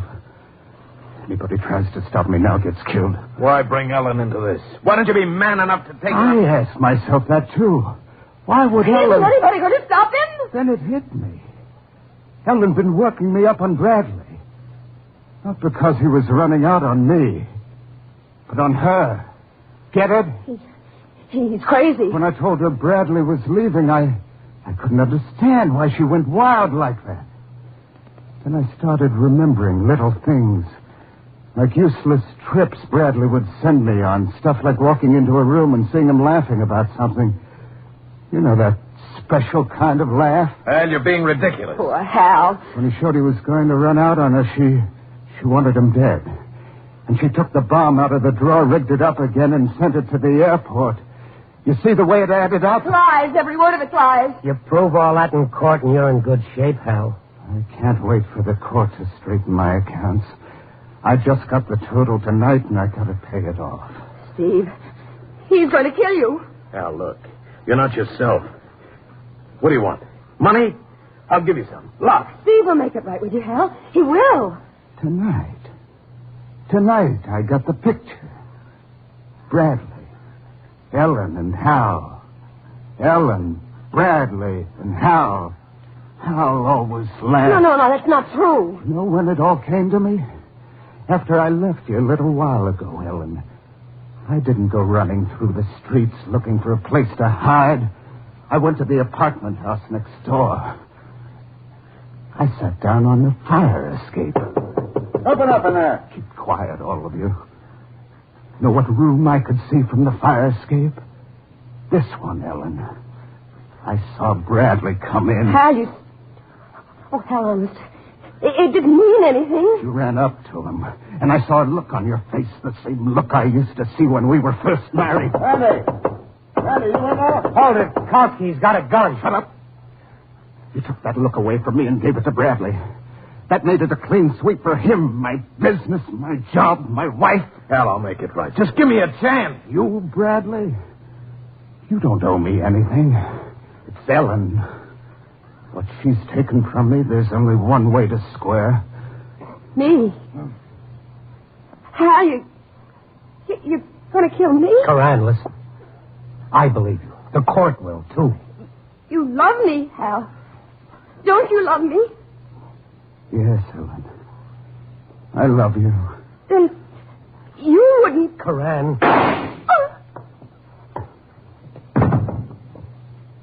Goodbye, Ellen.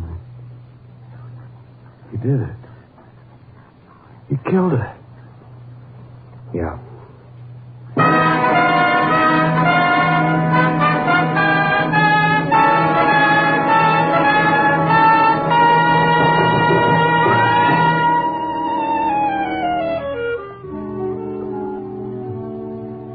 Yes, I was in the middle of that one. Now I've got to write it up for tomorrow morning's eye-opener. Now, whose point of view will I handle it from? Hal's? You couldn't do that. He's a murderer. You wouldn't want to sympathize with him. And Bradley's? What's he done that a million other men haven't? And Ellen? That reminds me of the song, Please Don't Talk About Me When I'm Gone. Now we better leave Ellen out of this, too. How about a nice bit on the grain exhibit at the museum? Copy, boy.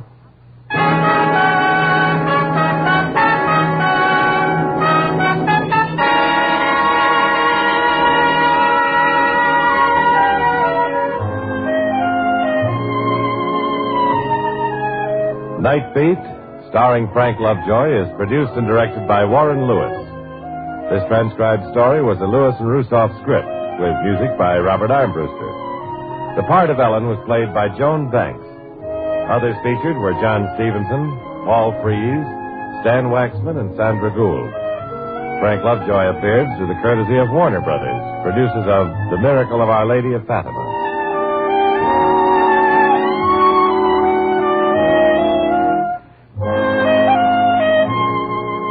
Listen next week at this time, and every week, as Randy Stone searches through the city for the strange stories waiting for him in the darkness.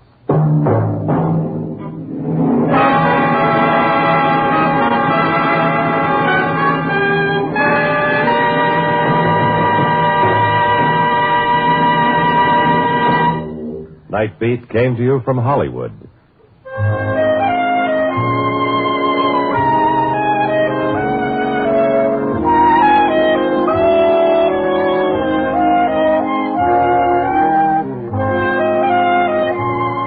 Protect yourself, your savings, your very way of life by becoming an investor in America. Buy new, improved United States defense bonds regularly. Yes, buying defense bonds is the way you can directly contribute to America's security and your own. And it's so easy to save the defense bond way. Just join your payroll savings plan where you work, or if you're self-employed, sign up for the bond-a-month plan where you bank.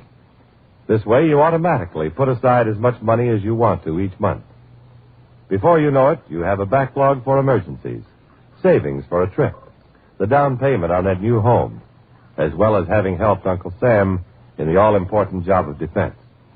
And defense bonds are now an even better investment than ever, with new improved interest rates and a quicker return on your money. So become an investor in America today.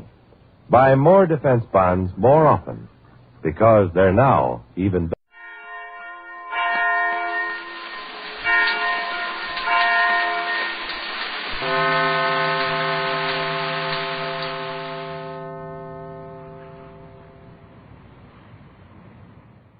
This I believe. Richard Salmon is an artist, but he has spent a lifetime with hunting and fishing as his chief avocations. Hear now from the author of Fly Fishing for Trout. Some years ago, I started to look at the stars through high-powered binoculars and began reading books written by astronomers for people like me. I became an entranced stargazer for a while. The men who have learned as much as we know about the universe point out that the sun is an insignificant, moderately hot star in a nebula where it is fixed. The Milky Way, which I have always wanted to spell W-H-E-Y, is composed of our brothers and sisters, and we are all moving around a central hub, and the hub is moving towards someplace I don't know where. My brothers and sisters are numbered in billions of billions, and our galaxy itself is one of many, many. How many, I don't know.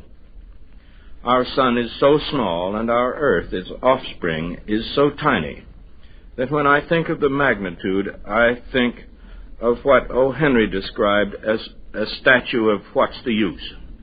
What difference does it make that I exist?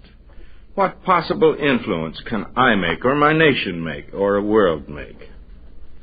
Where am I going on this ride, and does it make any sense? Who's the boss, and what's he got in mind?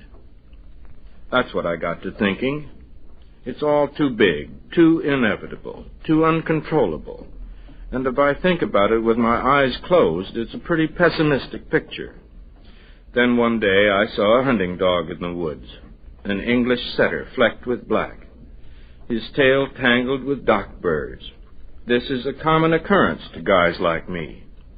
I always want to stop and pull out the burrs, but this time, out of nowhere, came the realization that this bounding, healthy dog was performing an important job, the job of transporting seeds that were constructed for the very purpose of hitchhiking.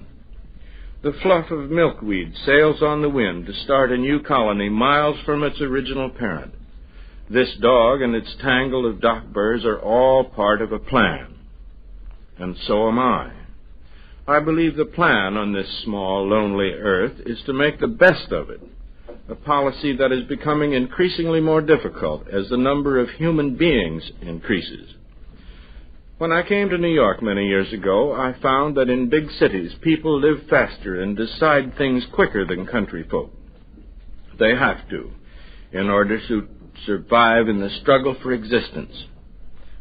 Several times a week I slug it out with city dwellers for a place in the subway. They seem a bad lot. But when I pass a city dweller on a trout stream, I find he's just like other people. He'll speak to me with interest, even warmth. He'll ask me how many trout I've taken, what fly was successful, and I break down and tell him and point out that perhaps the black gnat he's using is too large. I have tried to make the best of it by doing a lot of office fishing, some front porch fishing, and some quiet mulling about the magnificent things such as dock birds and remote stars. What's more, I have found it fun. Fun that has brought me a lot of happiness, a lot of contentment, and a lot of peace.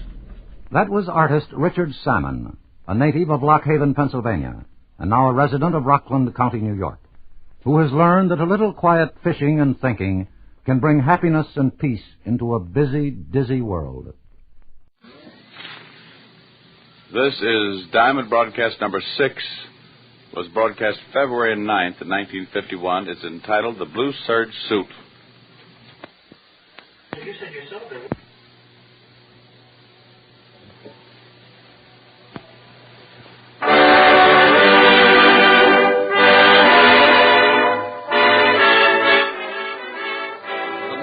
Of Camel Cigarettes present Dick Powell as Richard Diamond, Private Detective.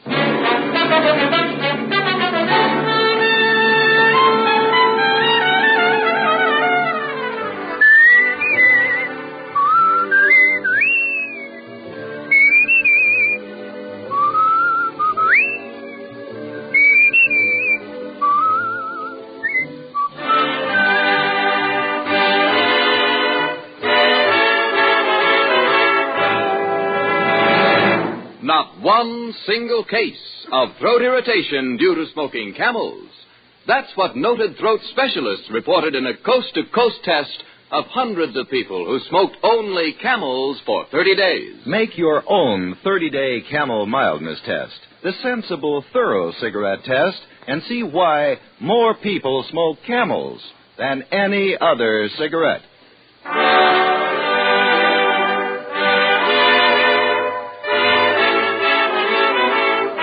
Here transcribed is Richard Diamond, Private Detective, starring Dick Powell.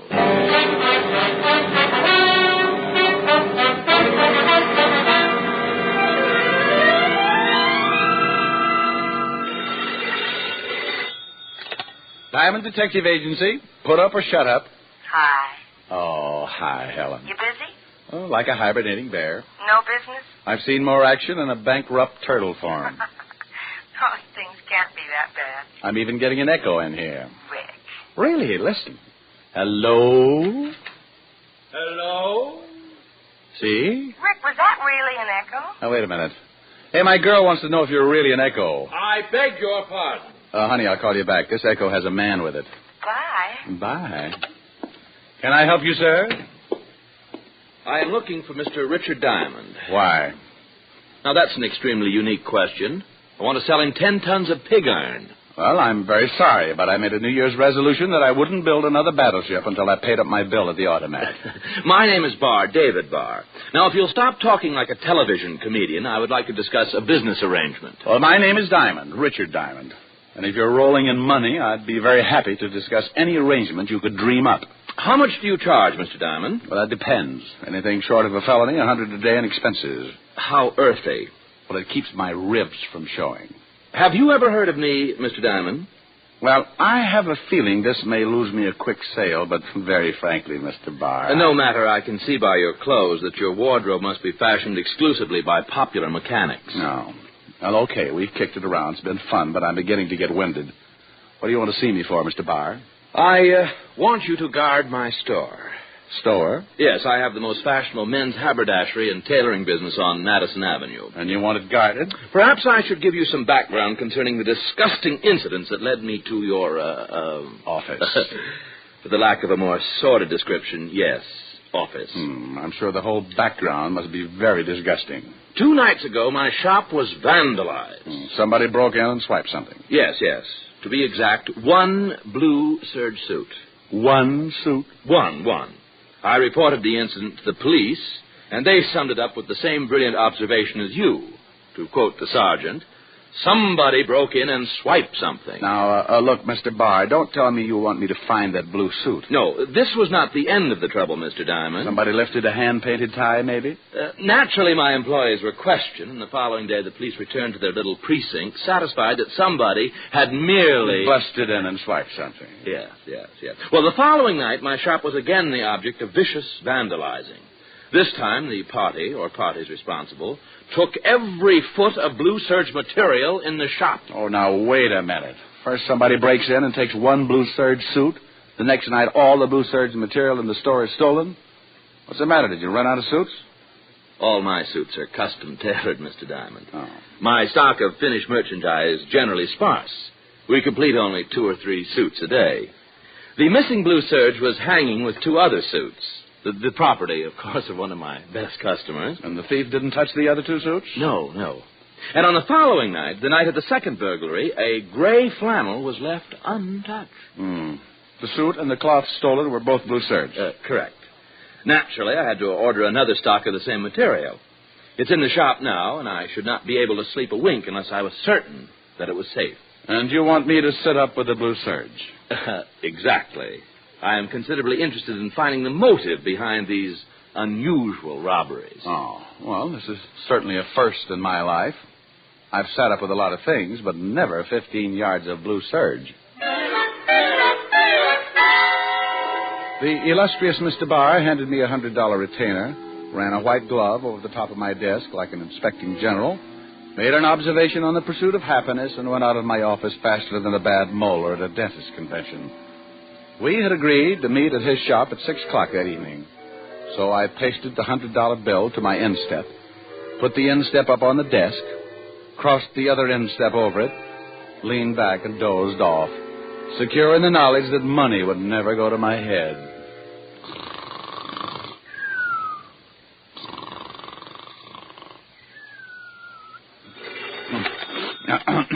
Yeah? Mr. Diamond, this is Mr. Barr. Oh, yeah. Well, it isn't 6, is it? It's 4:35. Mr. Diamond, am I correct in assuming that the moment you grabbed that $100, you became a member of my employ? Well, you're correct. $100 worth. Then please come immediately to number 6 Park Avenue. Something's happened, and I feel a complete breakdown coming on.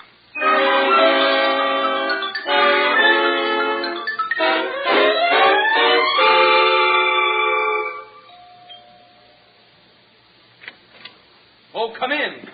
Oh, what's happened? Oh, if this keeps up, I may be living on dream pills.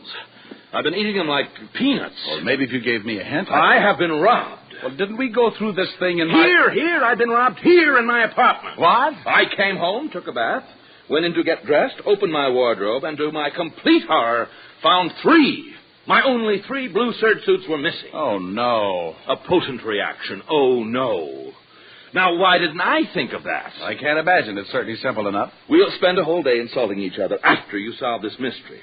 So for now, strain yourself and try looking like a detective with a $100 retainer in his pocket. Well, it's not in my pocket. But if we go into that, I'll leave myself wide open. Show me your wardrobe. Mr. Barr's apartment was as overdone as he was.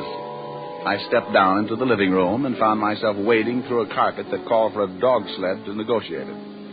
The smell of incense made me keep looking back over my shoulder for the dancing girls. He led the way into a bedroom that George Washington wouldn't have slept in without an armed guard and opened his wardrobe. 2 dozen $300 suits stretched from one end of the closet to the other, and there was enough material in that wardrobe to drive a frustrated moth into a complete fit. They were hanging right here in this space. You sure they couldn't be at the cleaners? They were here this morning. Now, what's that on the bed? That's a blue serge suit. Mr. Diamond, that is the suit I was wearing when I came into your office. No, well, I was so busy looking at your money. Well, what is to be done? Well, I got to admit, it's sure a strange one. You are constantly coming up with the most astute observations. Oh? Well, wait till I get around to your personality. You'd really be a likable fellow, Diamond, if I could bring myself to look at you. Oh, I'm not so bad. Think of what you must go through shaving every morning. Oh, really, Diamond? What do you think is behind this ridiculous situation? Very honestly, I don't know. Except the obvious. Somebody wants your blue serge suits and all the blue serge material you've got. That blue serge on the bed is the last one I've got. Do you think this could be some kind of a practical joke? Not very. It could get somebody 10 years. Well, have you got any ideas at all? Yes, I have. Take that last blue Serge and hide it. I'll sit in your store tonight and see that the new material you ordered doesn't get lifted. You take the suit, Mr. Diamond. You're being paid to protect it. Okay. And remember, it's new. Brand new. It would cost you $300 to duplicate it. So for the sake of your home and kiddies, don't stuff your big shoulders into it. He gave me the key to his store and told me how to shut off the burglar alarm. He gave me the phone number where I could reach him that evening in case something happened, draped the blue suit over my arm, and hurried me out of the room like he was getting rid of a plague victim. I grabbed a cab, and 10 minutes later I was unlocking the door to my apartment. I started to toss Mr. Barr's suit on the bed, but thought better of it, so I went to the closet, opened the door, and reached for a hanger. Now, unlike Mr. Barr's wardrobe, I generally sport a variety of items. A couple of sport coats, a few old Letterman sweaters to fill up the space, 4 pair of slacks, and usually, mind you, I say usually, 2 suits. One of which I was wearing at the moment. The other was a blue serge. Was right, because where my blue serge suit once was, it wasn't. That did it. First, Barr loses everything in sight that happens to be blue serge, then I come home and find that one of the 2 suits I had to my name had been swiped. I burned. Barr could get dozens of suits and use them for bath mats when he got tired of wearing them. Me, I was going to have to sew sleeves on the bath mats. I called Barr at home, but he'd left. I thought about calling with the number he had given me, but decided against it. I sat down to try and figure it out.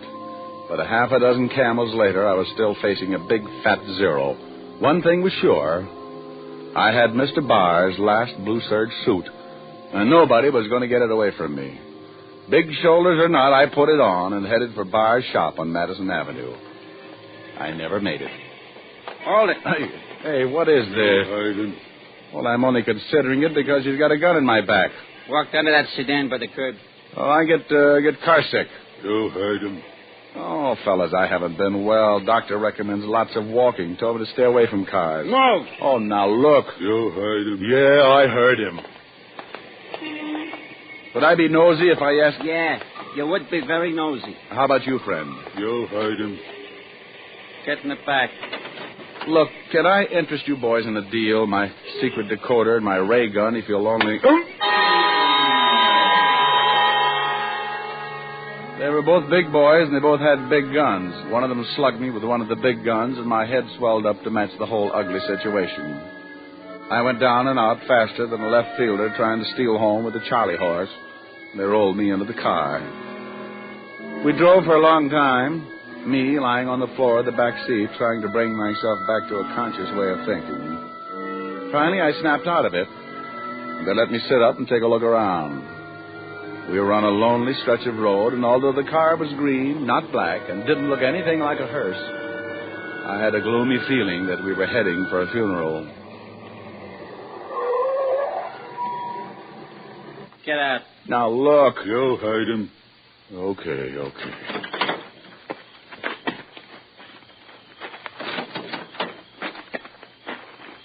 Look, fellas, the least you can do is tell me... Get out of that suit. Get out of the suit? You heard him. Take it off. Take it off quick. Well, okay. Would you mind turning your backs? You want to get belted again? No. I'll take it off. Take the coat, Hans. Yeah, Hans. Here. Now the pants. Come on. Oh, all right. But it's cold. I'm getting goosebumps. Hand him the pants. Yeah, Hans. Oh, so you're the guys who've been after the blue serge suits. Walk him off the road, Hans. Yeah, what if a car came by, me in my hand-painted shorts? Get him off far enough so they won't find him right away. Move! Oh, now look. You heard him. Yeah, I sure did.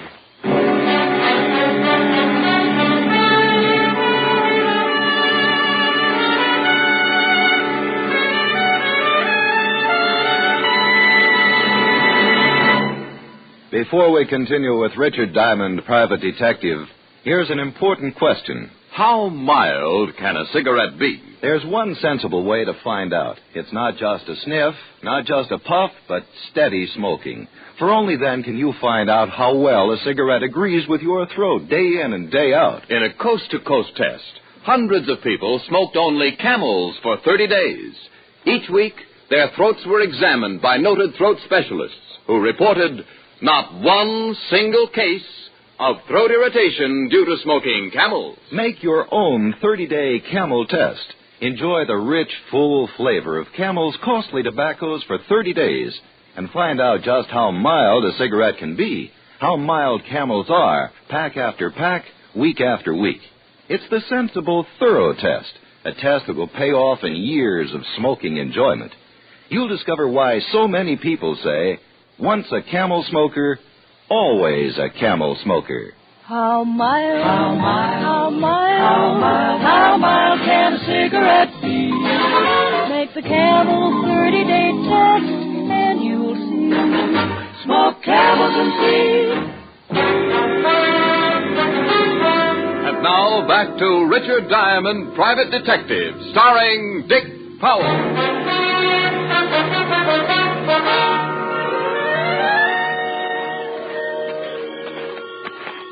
I kept walking with Hunts right behind me, his big gun pointed to the middle of my back. I could stand losing my clothes, but I'd grown to enjoy my life. So I decided I'd have to get that gun away from Hunts somehow. We were 50 yards from the road when I tried it. Give me that gun! Come on, give it to me! Well, I guess you didn't hear what I said. Hunts had tried his best to put a hole in me, but like most guys who think they've got a sure thing, he forgot a small item called luck. In this case, all of it on my side. I left him lying on his face in the moonlight and headed back for the car. But the other gunsel evidently saw my white shorts dawning over the landscape and decided it was time to leave. I tried a shot at him and then went back to find Hunts and borrow a pair of pants. Sometimes when things happen that fast, a guy gets careless. Now, I'd figured Hunts, being wounded, would be in the same spot I left him. But when I got back to the spot, the one-sentence killer was nowhere in sight. Somewhere in the distance, I heard a branch snap, so I knew that Hunts was on his way back home. I was getting too cold in my undies to start chasing him, so I went back to the road and walked until I spotted a house. Any other time, I would have considered carefully before walking up to a front door, attired only in my underwear. Thank goodness they weren't blue serge. I figured I could say I was a cross-country runner with a bad sense of direction. I rang the doorbell and waited. Yes? Could I use your phone?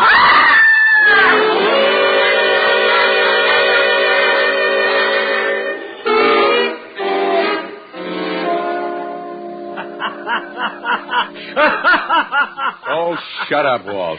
Boy, did you look silly when they dragged you in here. Oh, I don't know. Otis thought it was a burlesque raid and asked me for a date. Would you mind telling me what you were doing running around like that? Well, that woman's husband was chasing me.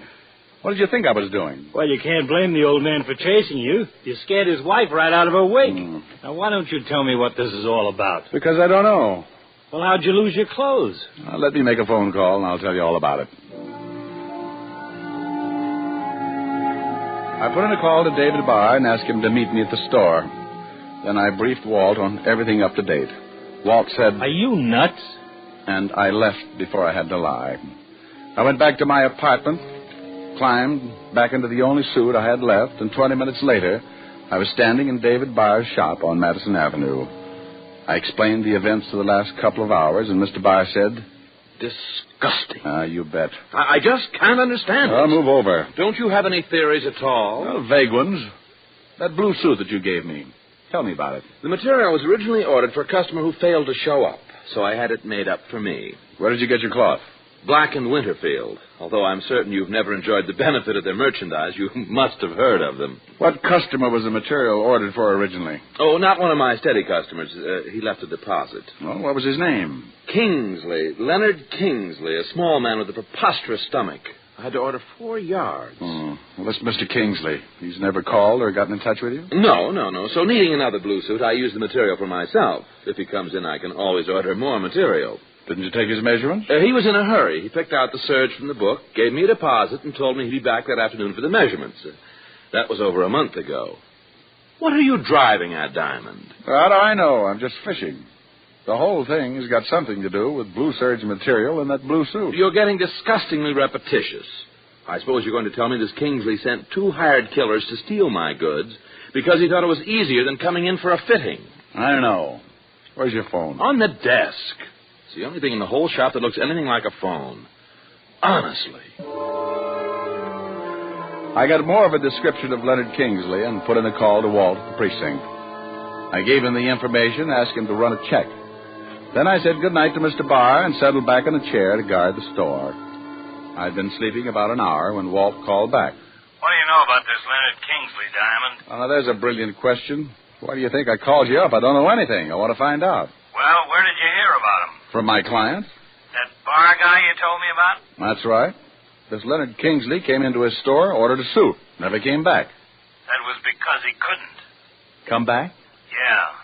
About a month ago, this Leonard Kingsley was killed in a car accident. Stepped off the curb and a car hit him. You sure it was an accident? Yep. Woman hit him. There was an inquest. Witnesses say it was all Kingsley's fault. All right. What's the rest?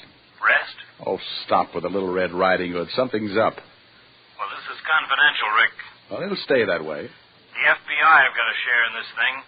What? It seems that when a check was run to find Kingsley's home and relatives, all of the credentials he had on him turned out to be phonies, particularly his passport. What did the feds find out? Kingsley was from one of the Iron Curtain countries. Espionage.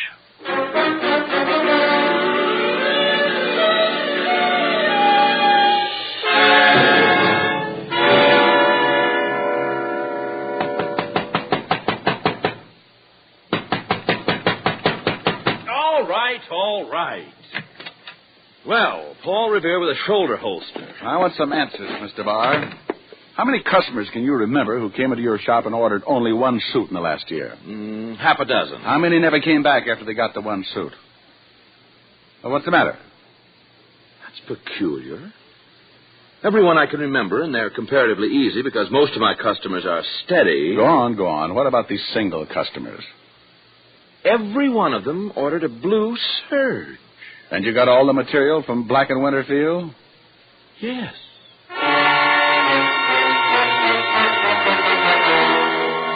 The whole thing was beginning to make sense. What better way of getting information out of the country than in the material of a suit? I dragged Barr down to the store again, got the names of all his single customers who had ordered blue Serge suits. Then I went over to the 5th Precinct and had Walt make a check on them. 2 hours later, the U.S. Customs Department sent in an interesting teletype. Rick, every one of those guys have left the country and hasn't returned. And 8 to 5, the FBI can find out plenty. Now, give me the information. Let's go over to Black & Winterfield. I want to take a look at that store. See if I can find out how anyone can hide any kind of information in 3.5 yards of blue Serge.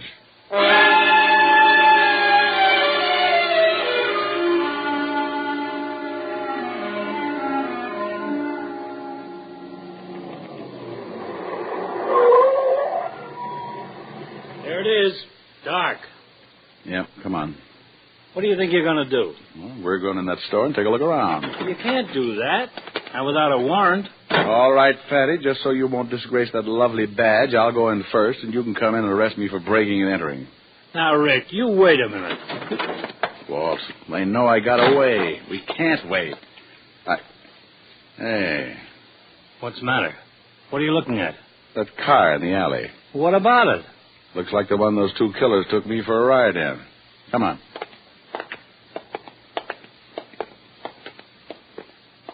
Well? Looks like it. Wait a minute. I took a shot at it, and maybe I can... Wait, I'll light a match. Uh-huh.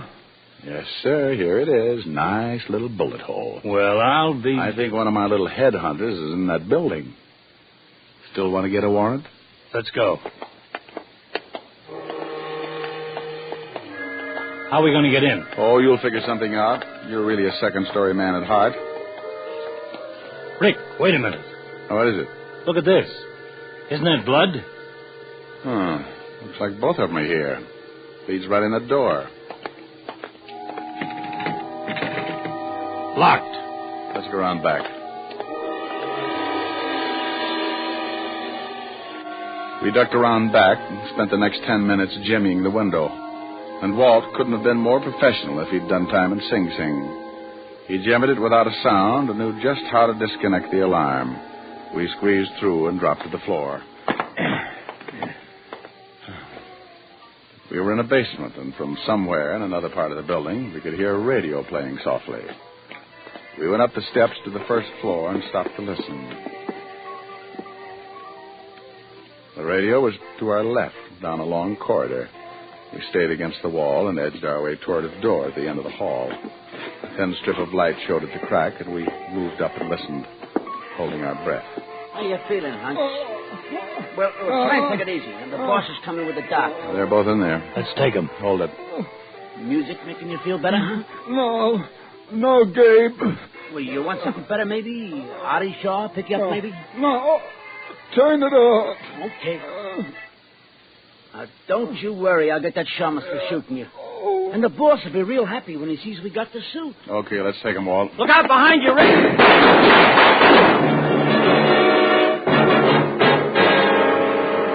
It all happened so fast there wasn't any time to think.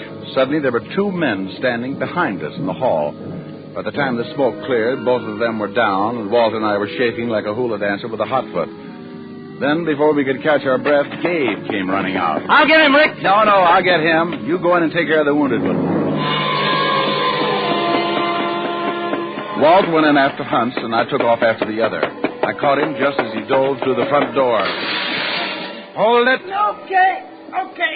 I'm bleeding.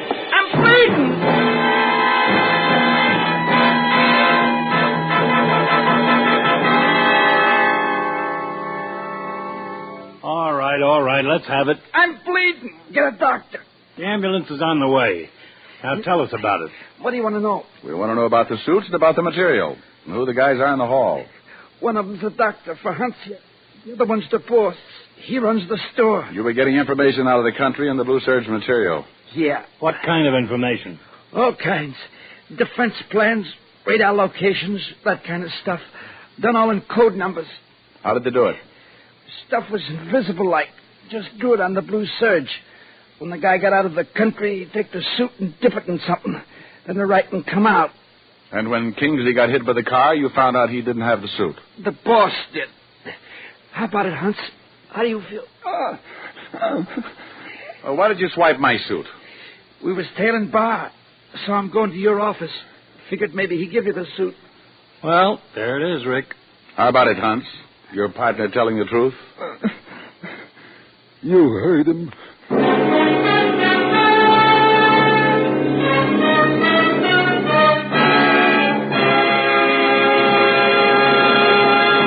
Dick Powell will return in just a minute.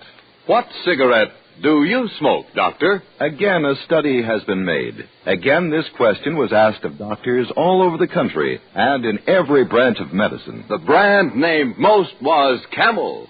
Yes, again and again, surveys show that more doctors smoke Camels than any other cigarette. Friends, smoke Camels for 30 days, and you'll see how mild, how flavorful, how thoroughly enjoyable a cigarette can be. And say, how about giving a carton of Camels for Valentine's Day? Makes a swell gift. How mild, how mild, how mild can a cigarette be? Make the Camel 30-day test, and you'll see. Smoke Camel and see. Here's Dick Powell with a special message. Thank you. Ladies and gentlemen, each week for many years, the makers of Camels have been sending gift cigarettes to hospitalized servicemen and veterans in this country. Now, gift Camels are also being sent to hospitals overseas. This week's shipping list includes U.S. Naval Hospital, Yokosuka, Japan. Camels are also on their way to Veterans Hospital, Coatesville, Pennsylvania, and Fort Howard, Maryland. U.S. Air Force Hospital, Lackland Air Force Base, San Antonio, Texas. Now, until next week, enjoy camels. I always do.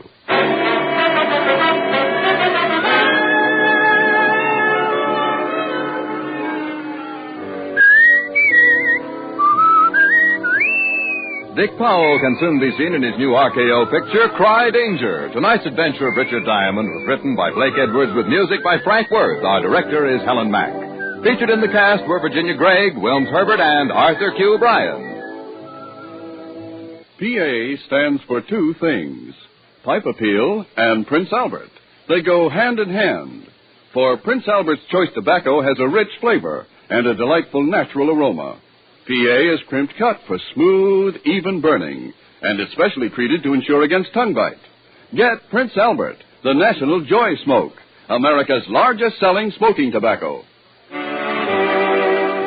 Listen next week for another exciting transcribed adventure of Richard Diamond, starring Dick Powell. This is Your FBI. The official broadcast from the files of the FBI follows immediately. Stay tuned. This program came to you from Hollywood. This is the American Broadcasting Company.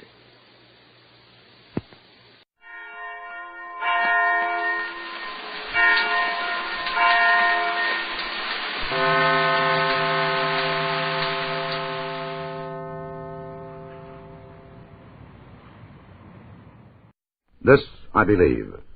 After working for 6 years as a logger in British Columbia, Robbins Milbank left the Canadian woods for the modern world of advertising. He spent 20 productive years in this field, mostly with McCann Erickson in Los Angeles. In 1952, he resigned from his position as vice president and creative supervisor to write documentary drama for television. Here is Robbins Milbank's creed. I believe it is very easy to build God in your own image, and very hard to rebuild him when you crumble. I was born to see and experience the love of God. I saw him in my father, whose kindness and wisdom led me through 1,000 anguishes of youth. I saw him in my wife, especially in her. I told my father about her when I was 9 years old. We are going to marry, I said. He smiled. I'm glad you feel like telling me. I hope you'll always want to tell me things like this.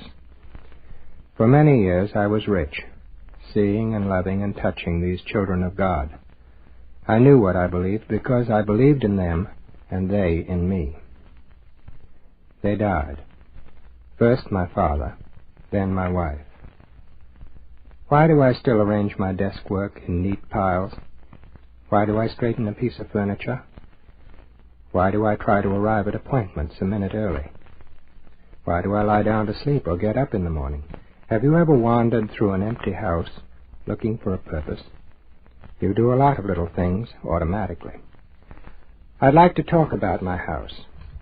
It talks to me quietly in the night of the love it still shares, of the garden that still surrounds it, of the laughter of our children and grandchildren and our pride in them.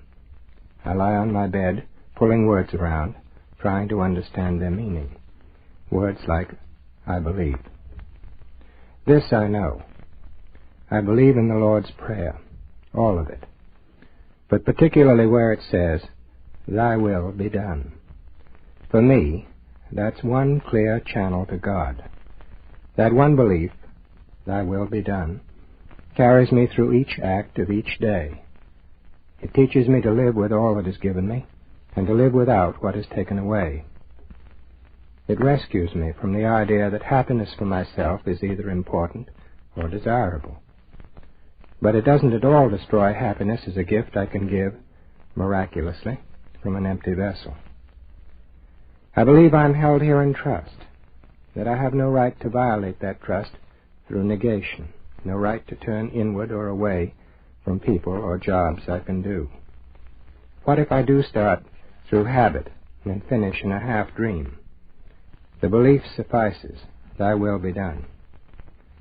I believe there is nothing passive yielding my will to God's. It keeps me very busy using the brain He gave me to study fields that need plowing, using the heart he gave me to remember these fields belong to his people, using the faith he gave me to pass up self-satisfaction for doing something I want to do anyway. I noticed something. You may notice something quite wonderful in most everybody you meet, even in those who annoy you or frighten you. For each, in his way, is truth, neither to be rejected nor run from. If you believe thy will be done, there is less temptation to run away from yourself. You can't escape anyway. That was Robbins Milbank of Burlingame, California. He is consultant to the Committee for Free Asia and a member of its executive committee. In addition, the long list of organizations to which he devotes his energies includes the Community Chest, the Red Cross, several advertising associations, Smith College, and Catherine Branson School. Mr. District Attorney, starring David Bryan. Mr. District Attorney, champion of the people, defender of truth, guardian of our fundamental rights to life, liberty, and the pursuit of happiness.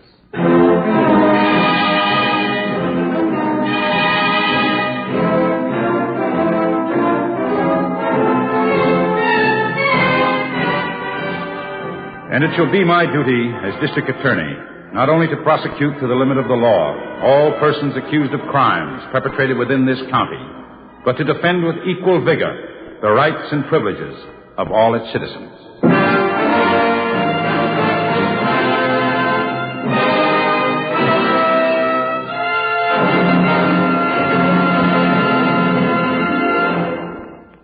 This is David Bryan. In a moment, we'll bring you another case from the files of Mr. District Attorney. But first, a word from our sponsor.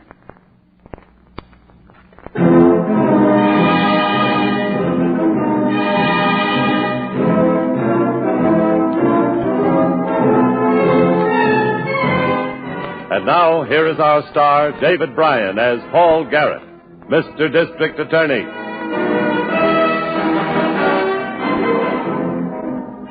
A district attorney listens to all kinds of statements in the course of a day.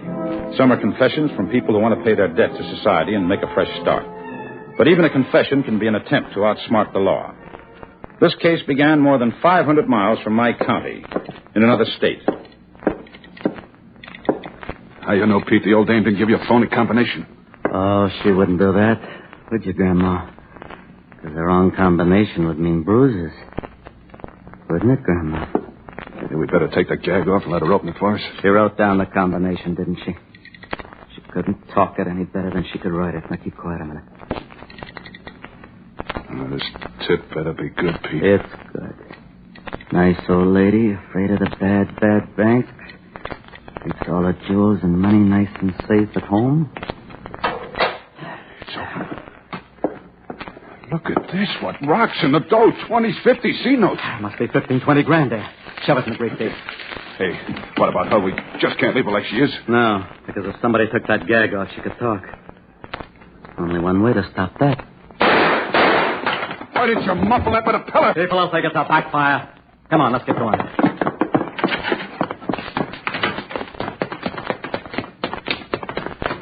Car okay? Sure. There it is. Hey, Pete, the other way. Somebody running. A cop. You go ahead. Get the car started. Stay where you are, copper. Come on, Pete! They're going. Take the corner. Crazy? I made him duck into a doorway, didn't I? Suppose the car hadn't started right away. You were right under that street light without a hat. Why didn't you leave your picture? We'll be 500 miles from here by morning. He wasn't close enough to get our license number. He might have been close enough to see what state we're from. If he asked for mugshots, you got a record. He might just identify you. And he'll be making a mistake. You taught me a trick when we were in the pen together. Remember, Boland? Never risk 10 years with the electric chair when you can get away for 6 months. And that little haul's worth 6 months, ain't it? Yeah. It worked for me when I pull it armored car sticker. Yeah. And it'll work for me. It'll work just fine. What time is it? 12:20. When we get home, we'll get the newspapers. See if our DA has any little crimes kicking around unsolved. Anything nice and simple committed around midnight tonight. We might save Mr. Garrett a lot of work.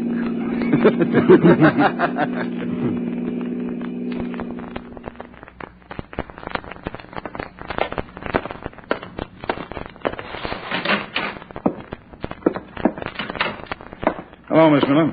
Oh, Mr. Garrett. How did it go? I wish I knew. You know how I feel about speaking at luncheons. I hate... Oh, this gentleman has been waiting for you since 11 o'clock. I told him you'd be back late. Oh, I'm sorry. I know you, don't I? Yes, sir. I'm afraid you do. My name's Pete Grable. Oh, yes. I remember. Burglary, wasn't it? Yes, sir. 3 years ago. I did 6 months. And what can I do for you, Pete? Well, I'm in trouble again, Mr. Garrett. Come into my office. Thanks. Oh, no calls for a while, please, Miss Miller, unless they're urgent. Yes, sir. Switch the routine stuff to Burton. Oh, and ask Harrington to come up when he's finished at the lab. All right, Mr. Garrett. Sit down, Pete. Thanks. Tell me about it. Well, I don't know where to begin. After I did time on that rap, well, I wanted to straighten myself out. I tried. I got a job, even went to night school. I guess I wasn't very good at working, though. I got fired. I've been bumming around for a few months, broke. Well, I guess I better give it to you straight. Night before last, about 11:30, I guess, I was out walking. I passed this hardware store, and... The hardware store on Southern Boulevard and Finch Street? Yes, sir. I guess you know what comes next. I went around the back, broke in. There was $94.62 in the cash register, and I took it. Why, Pete? Why after doing time before? I don't know. I've been asking myself the same question all day, yesterday and the day. The heat must have got me or something. I was crazy. You still have the money? No. I played big shot and spent it. Well, I'm glad you walked in here by yourself, Pete.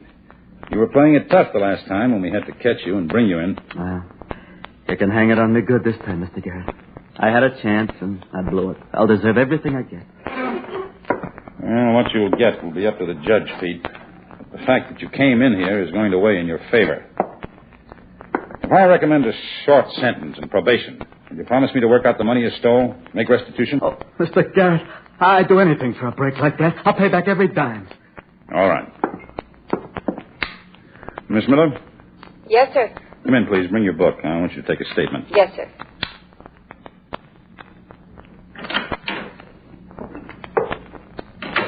Oh, Harrington said he'd be here in a couple of minutes. Good. Take this. Head it with the date and location. Statement of Peter Grable, re the burglary of the Amalgamated Hardware Company at 1154 Southern Boulevard, this city. I'll fill in the date. Date before yesterday. Between 11 and 11:30 p.m. Got it? Yes, sir. Now, Pete, do you make the statement you're about to make with the full understanding that it will be used against you as evidence? I do. Do you do so of your own free will without coercion or other undue influence of force? I do. All right, Pete. Tell us in your own words just what happened. Well, at 11:30 Thursday night before last, I was... Oh, Chief, excuse me. I didn't know you had anybody in there. It's all right, Harrington. Come in. And this is Pete Grable. Yeah, I remember him. Sit down. He's given us a voluntary confession on the Amalgamated Hardware burglary. Go ahead, Pete. Well, where was I now? At 11:30 Thursday night before last. I was walking past the store. I went into the alley, leading around to the back. I jimmied my way in. I stole $94.62 from the cash register. I spent it, and I can't give it back. That's all. Are you prepared to sign this statement after it's typed? Yes, sir. Good. All right, Miss Miller. Type it up. Have Kincaid take him over to the county jail. You'll have to be held, Pete, until bail is set. It won't be too long. I'll have you arraigned Monday morning. Thank you. Just a minute, Pete. Don't you think I better go out there with him, Chief, until Kincaid comes up? Oh, I don't think that'll be necessary, Harrington. He came in voluntarily. You're not going to run, are you, Pete? No, sir. Go ahead.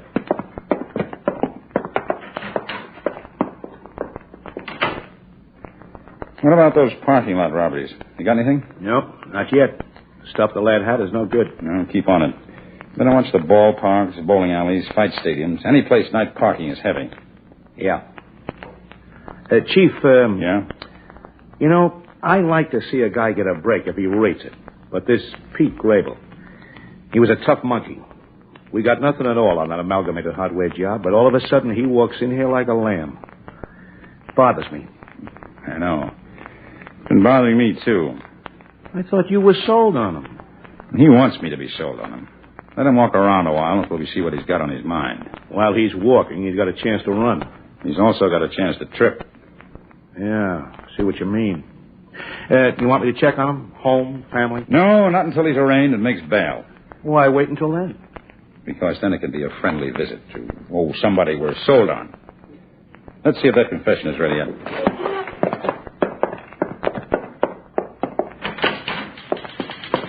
How soon will that be ready, Miss Miller? Just a few more lines. You take it over to the jail and have them sign it, Harrington. And be friendly.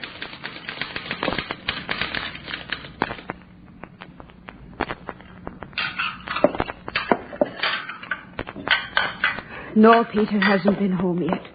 I cooked dinner for him and I had to throw it all out. Even had to borrow the money to make it for him. Well, your son's bail was $500, Mrs. Grable. Where did you borrow that? $500. Now, where would I ever get my hands on that much money? You mean you didn't put up the money? You're not the one who sprung him? I didn't even know where he was until I got a note from him saying he'd be let out this morning. For me to bring him a razor and his best suit of clothes. I see. Do you know who did arrange for his release? Was it his father, your husband? His father's been dead since Peter was 15 years old. You don't know where Peter's now? He didn't come home at all after he was released this morning? No. I waited for him outside the prison. But he said he had to go someplace. He'd see me later. So I got on a trolley car and came to see that there'd be a good meal on the table for him. The probation office will be checking on him before he's sentenced, Mrs. Grable. It's after 10 p.m. If he's keeping late hours, it won't help him. I tried to get him to come home with me. Maybe we can find him and bring him home for you, if you can give us some idea of where he hangs out. Perhaps the name and addresses of some of his friends. He never tells me about his friends. But, there's a place he must go to a lot. I'm always finding these matchbooks in his clothes. Boland's Bonanza, it says on them. With a picture of a man and a woman dancing, you see? Name ring a bell with you, Harrington? Yeah. It's a dance hall out in the South Side. No, I'm not familiar with it. And you'd be familiar with the owner if you saw him. Boland? Ray Boland. You set him up twice for larceny. Oh, how did an ex-con get a permit to run a dance hall? We never had him on a felony. Oh, I remember now. Petty larceny both times. Misdemeanor convictions wouldn't stop him from getting a dance hall license. You remember when it was we last sent him away? Yeah, 3 years ago. He pulled 6 months. Oh, that means he and Peter Grable were in prison at the same time. They might even have been cellmates. Yeah, but what's that got to do with this case? Just a small detail from Boland's last conviction that you may have forgotten. What? He also walked into my office and confessed. Oh, and now Grable pulls the same stunt. Why? They can't like prison. Maybe they like it better than something else. What? That's what we're going to find out.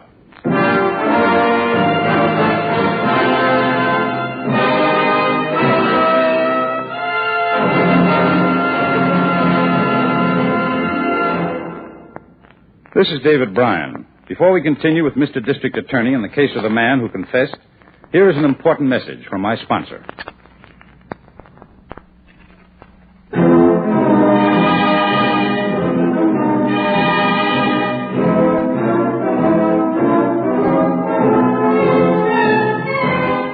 And now, here is our star, David Bryan, as Paul Garrett, Mr. District Attorney.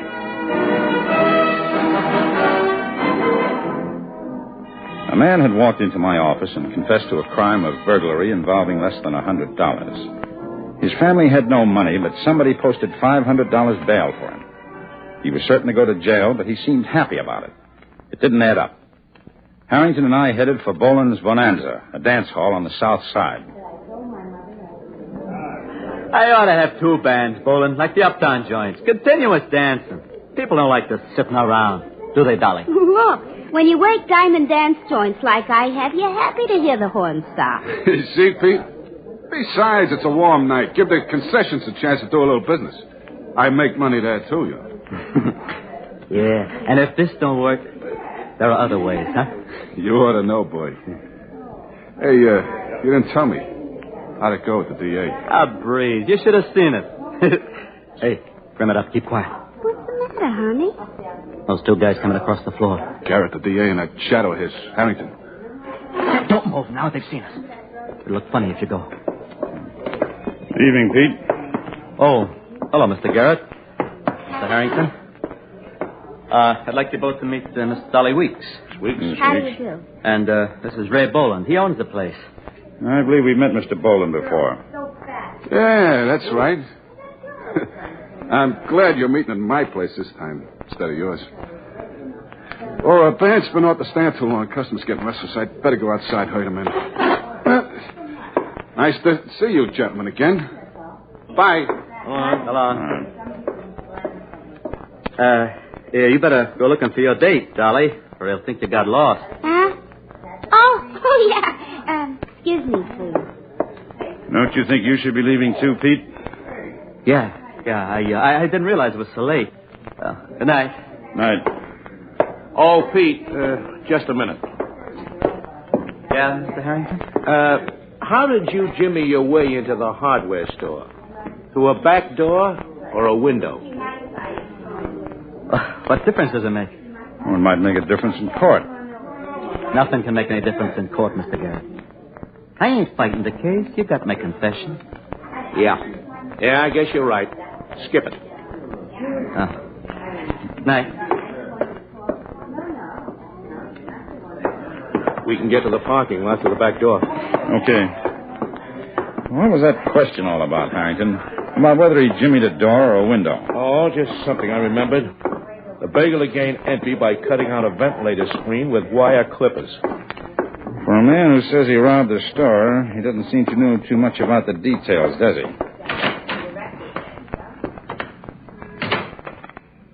If you ask me, he never saw the inside of that hardware store. His confession is a phony. I know that. But why? Oh, a psycho. We get him every day, don't we? Trying to make people think they're tough or big shots. He's no psycho, Harrington. At least not that kind. There's another reason. There was another reason when Boland did it 3 years ago, too. He had all the... Hey, Chief, look. Yes, Miss Weeks. The girl we just saw with Pete. Yeah, that's quite a car she's got. About $5,000 on wheels. Yes, and she's no society debutante. Come on.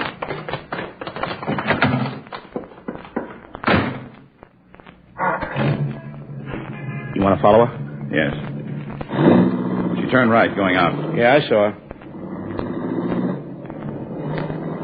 There.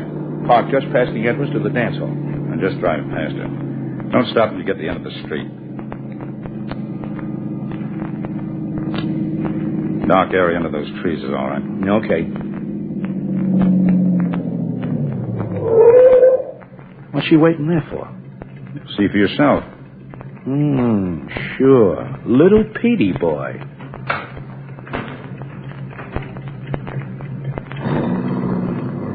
Should I tag him when they go past? No, just get the license number.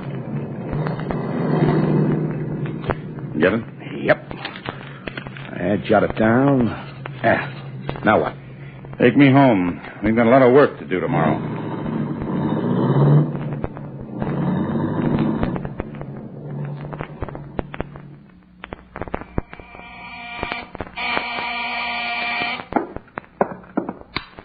Yes, Miss Miller? Harrington's on extension 1, sir. Okay, put him on. Hello, Harrington. Hello, Chief. I got a rundown on that registration. Now, who owns the car? It belongs to the Dolly Weeks dame, all right. She bought it last Saturday. $4,652 cash. Does she have a record? No, but she doesn't have any way of earning that kind of money either. I just got all the reports from the burglary detail on that job at Amalgamated. You were right about the burglar gaining entry through the ventilator screen. There's something else that doesn't fit, too. What? Pete confessed to stealing $94.62. Yeah? Store owner's statement lists the amount stolen at $84.62. That's funny. I've got an idea about it. I'll have it worked out by the time you get up here. I'll be there in a minute. Wait a minute. No. But before you come up, pull the record bureau files on both Boland and Pete. Everything we've got on them. Bring them with you. Okay, Chief. Be up as fast as I can. Good. Miss Miller, Yes, sir. you get those back issues of the newspapers from last Friday? Yes, sir. I just finished going through them, but there's only one small item on the amalgamated hardware burglary. Well, bring it in.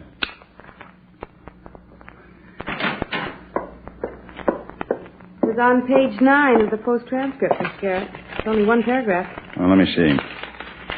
Burglar broke in through the rear of the store. Looted the cash register of $94.62. Now, that's it, all right. That's what? Well, that's where Pete Grable got his information in his confession. Only the information happens to be wrong. Get Harrington again in the record room. Tell him to wait for me there. I'm on my way down. Yes, sir.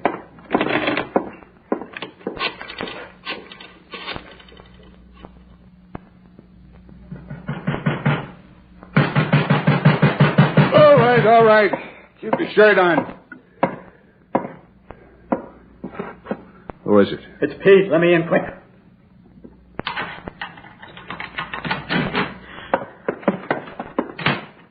I tried to phone you. I was busy. I take it out the hook when I'm sleeping. What's the idea of getting me up so early? I think we're getting hot, that's why. Did you goof up on something? It's that gumshoe Harrington from the DA's office. He's been checking on Dolly. Well, what's that to get an uproar about? They saw you to get her, that's all. Well, they saw the car, too. What car? I gave Dolly dough to buy a new car. With hot money less than a week after a killing? Well, I thought it'd be safe in her name. Goodbye, Pete. What do you mean, Bowen? I mean goodbye. I'm taking myself a vacation to South America. From now on, I don't know you. Goodbye, Pete. I ought to... You pull that gun on me and you'll really be cooked. And you got a chance. Be smart. Take it. That's the only reason I'm leaving you alive.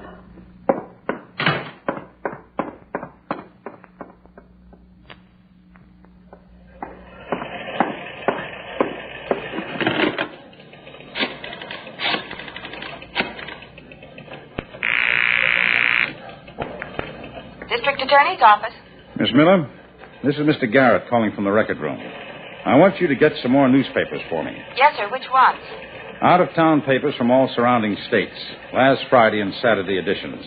Get the whole staff together and comb them page by page. I want a list of all major crimes committed in those cities last Thursday night, and I want it within an hour. Yes, sir, Mr. Garrett. I'll get right on it. What's the idea of that, Chief? What are you after? I'll tell you what I'm after.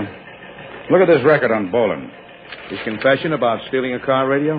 Yes, a car radio. He does 6 months in jail for taking something worth less than $50.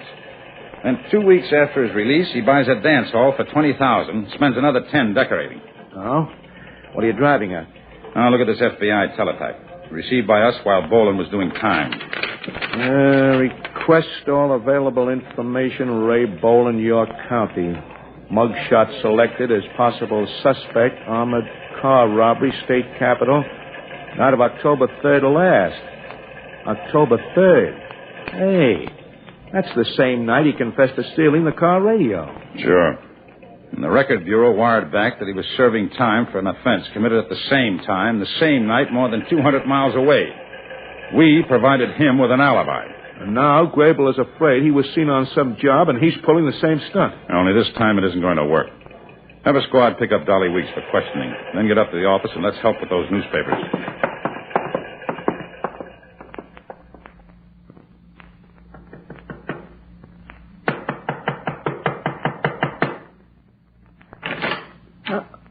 Oh, Mr. Garrett and Mr. Harrington. Your son home, Mrs. Grable? Oh, why, yes, he came home this morning. Says he's going to stay. I can watch over him now, and he'll give you no more trouble. He's really not a bad one, you know. Must have been the company he was keeping. We'd like to see him, Mrs. Grable. Well, he's in his room. I'll call him. We'll see him in there if you don't mind. Which room is it? The second door.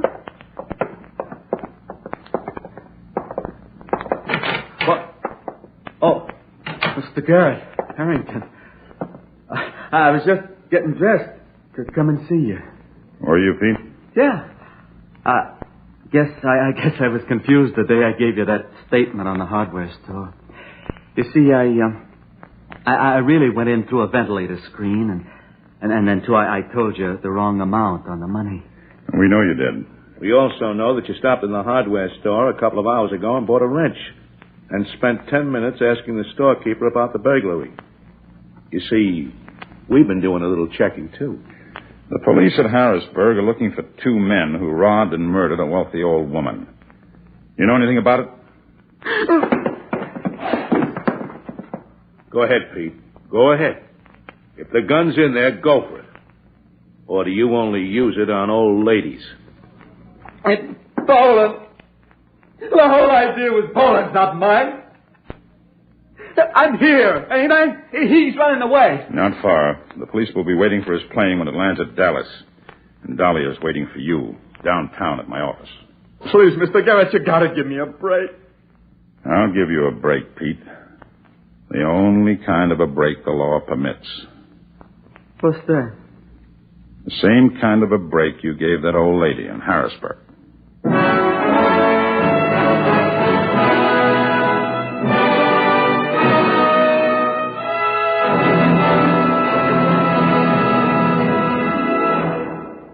This is David Bryan. I hope you enjoy this case from the files of Mr. District Attorney. I'll be back in just a moment after this message from our sponsor.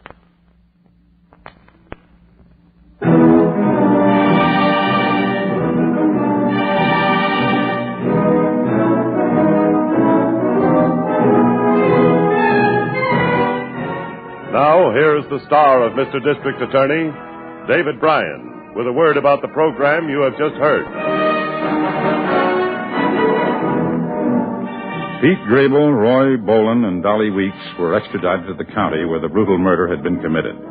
Grable and Boland were convicted in the first degree and executed. Dolly Weeks is now serving sentence on a charge of being an accessory after the fact and receiving stolen property. Now, this is David Bryan inviting you to join us when we present our next case based on the facts of crime from the files of Mr. District Attorney. Mr. District Attorney was originated by Phillips H. Lord.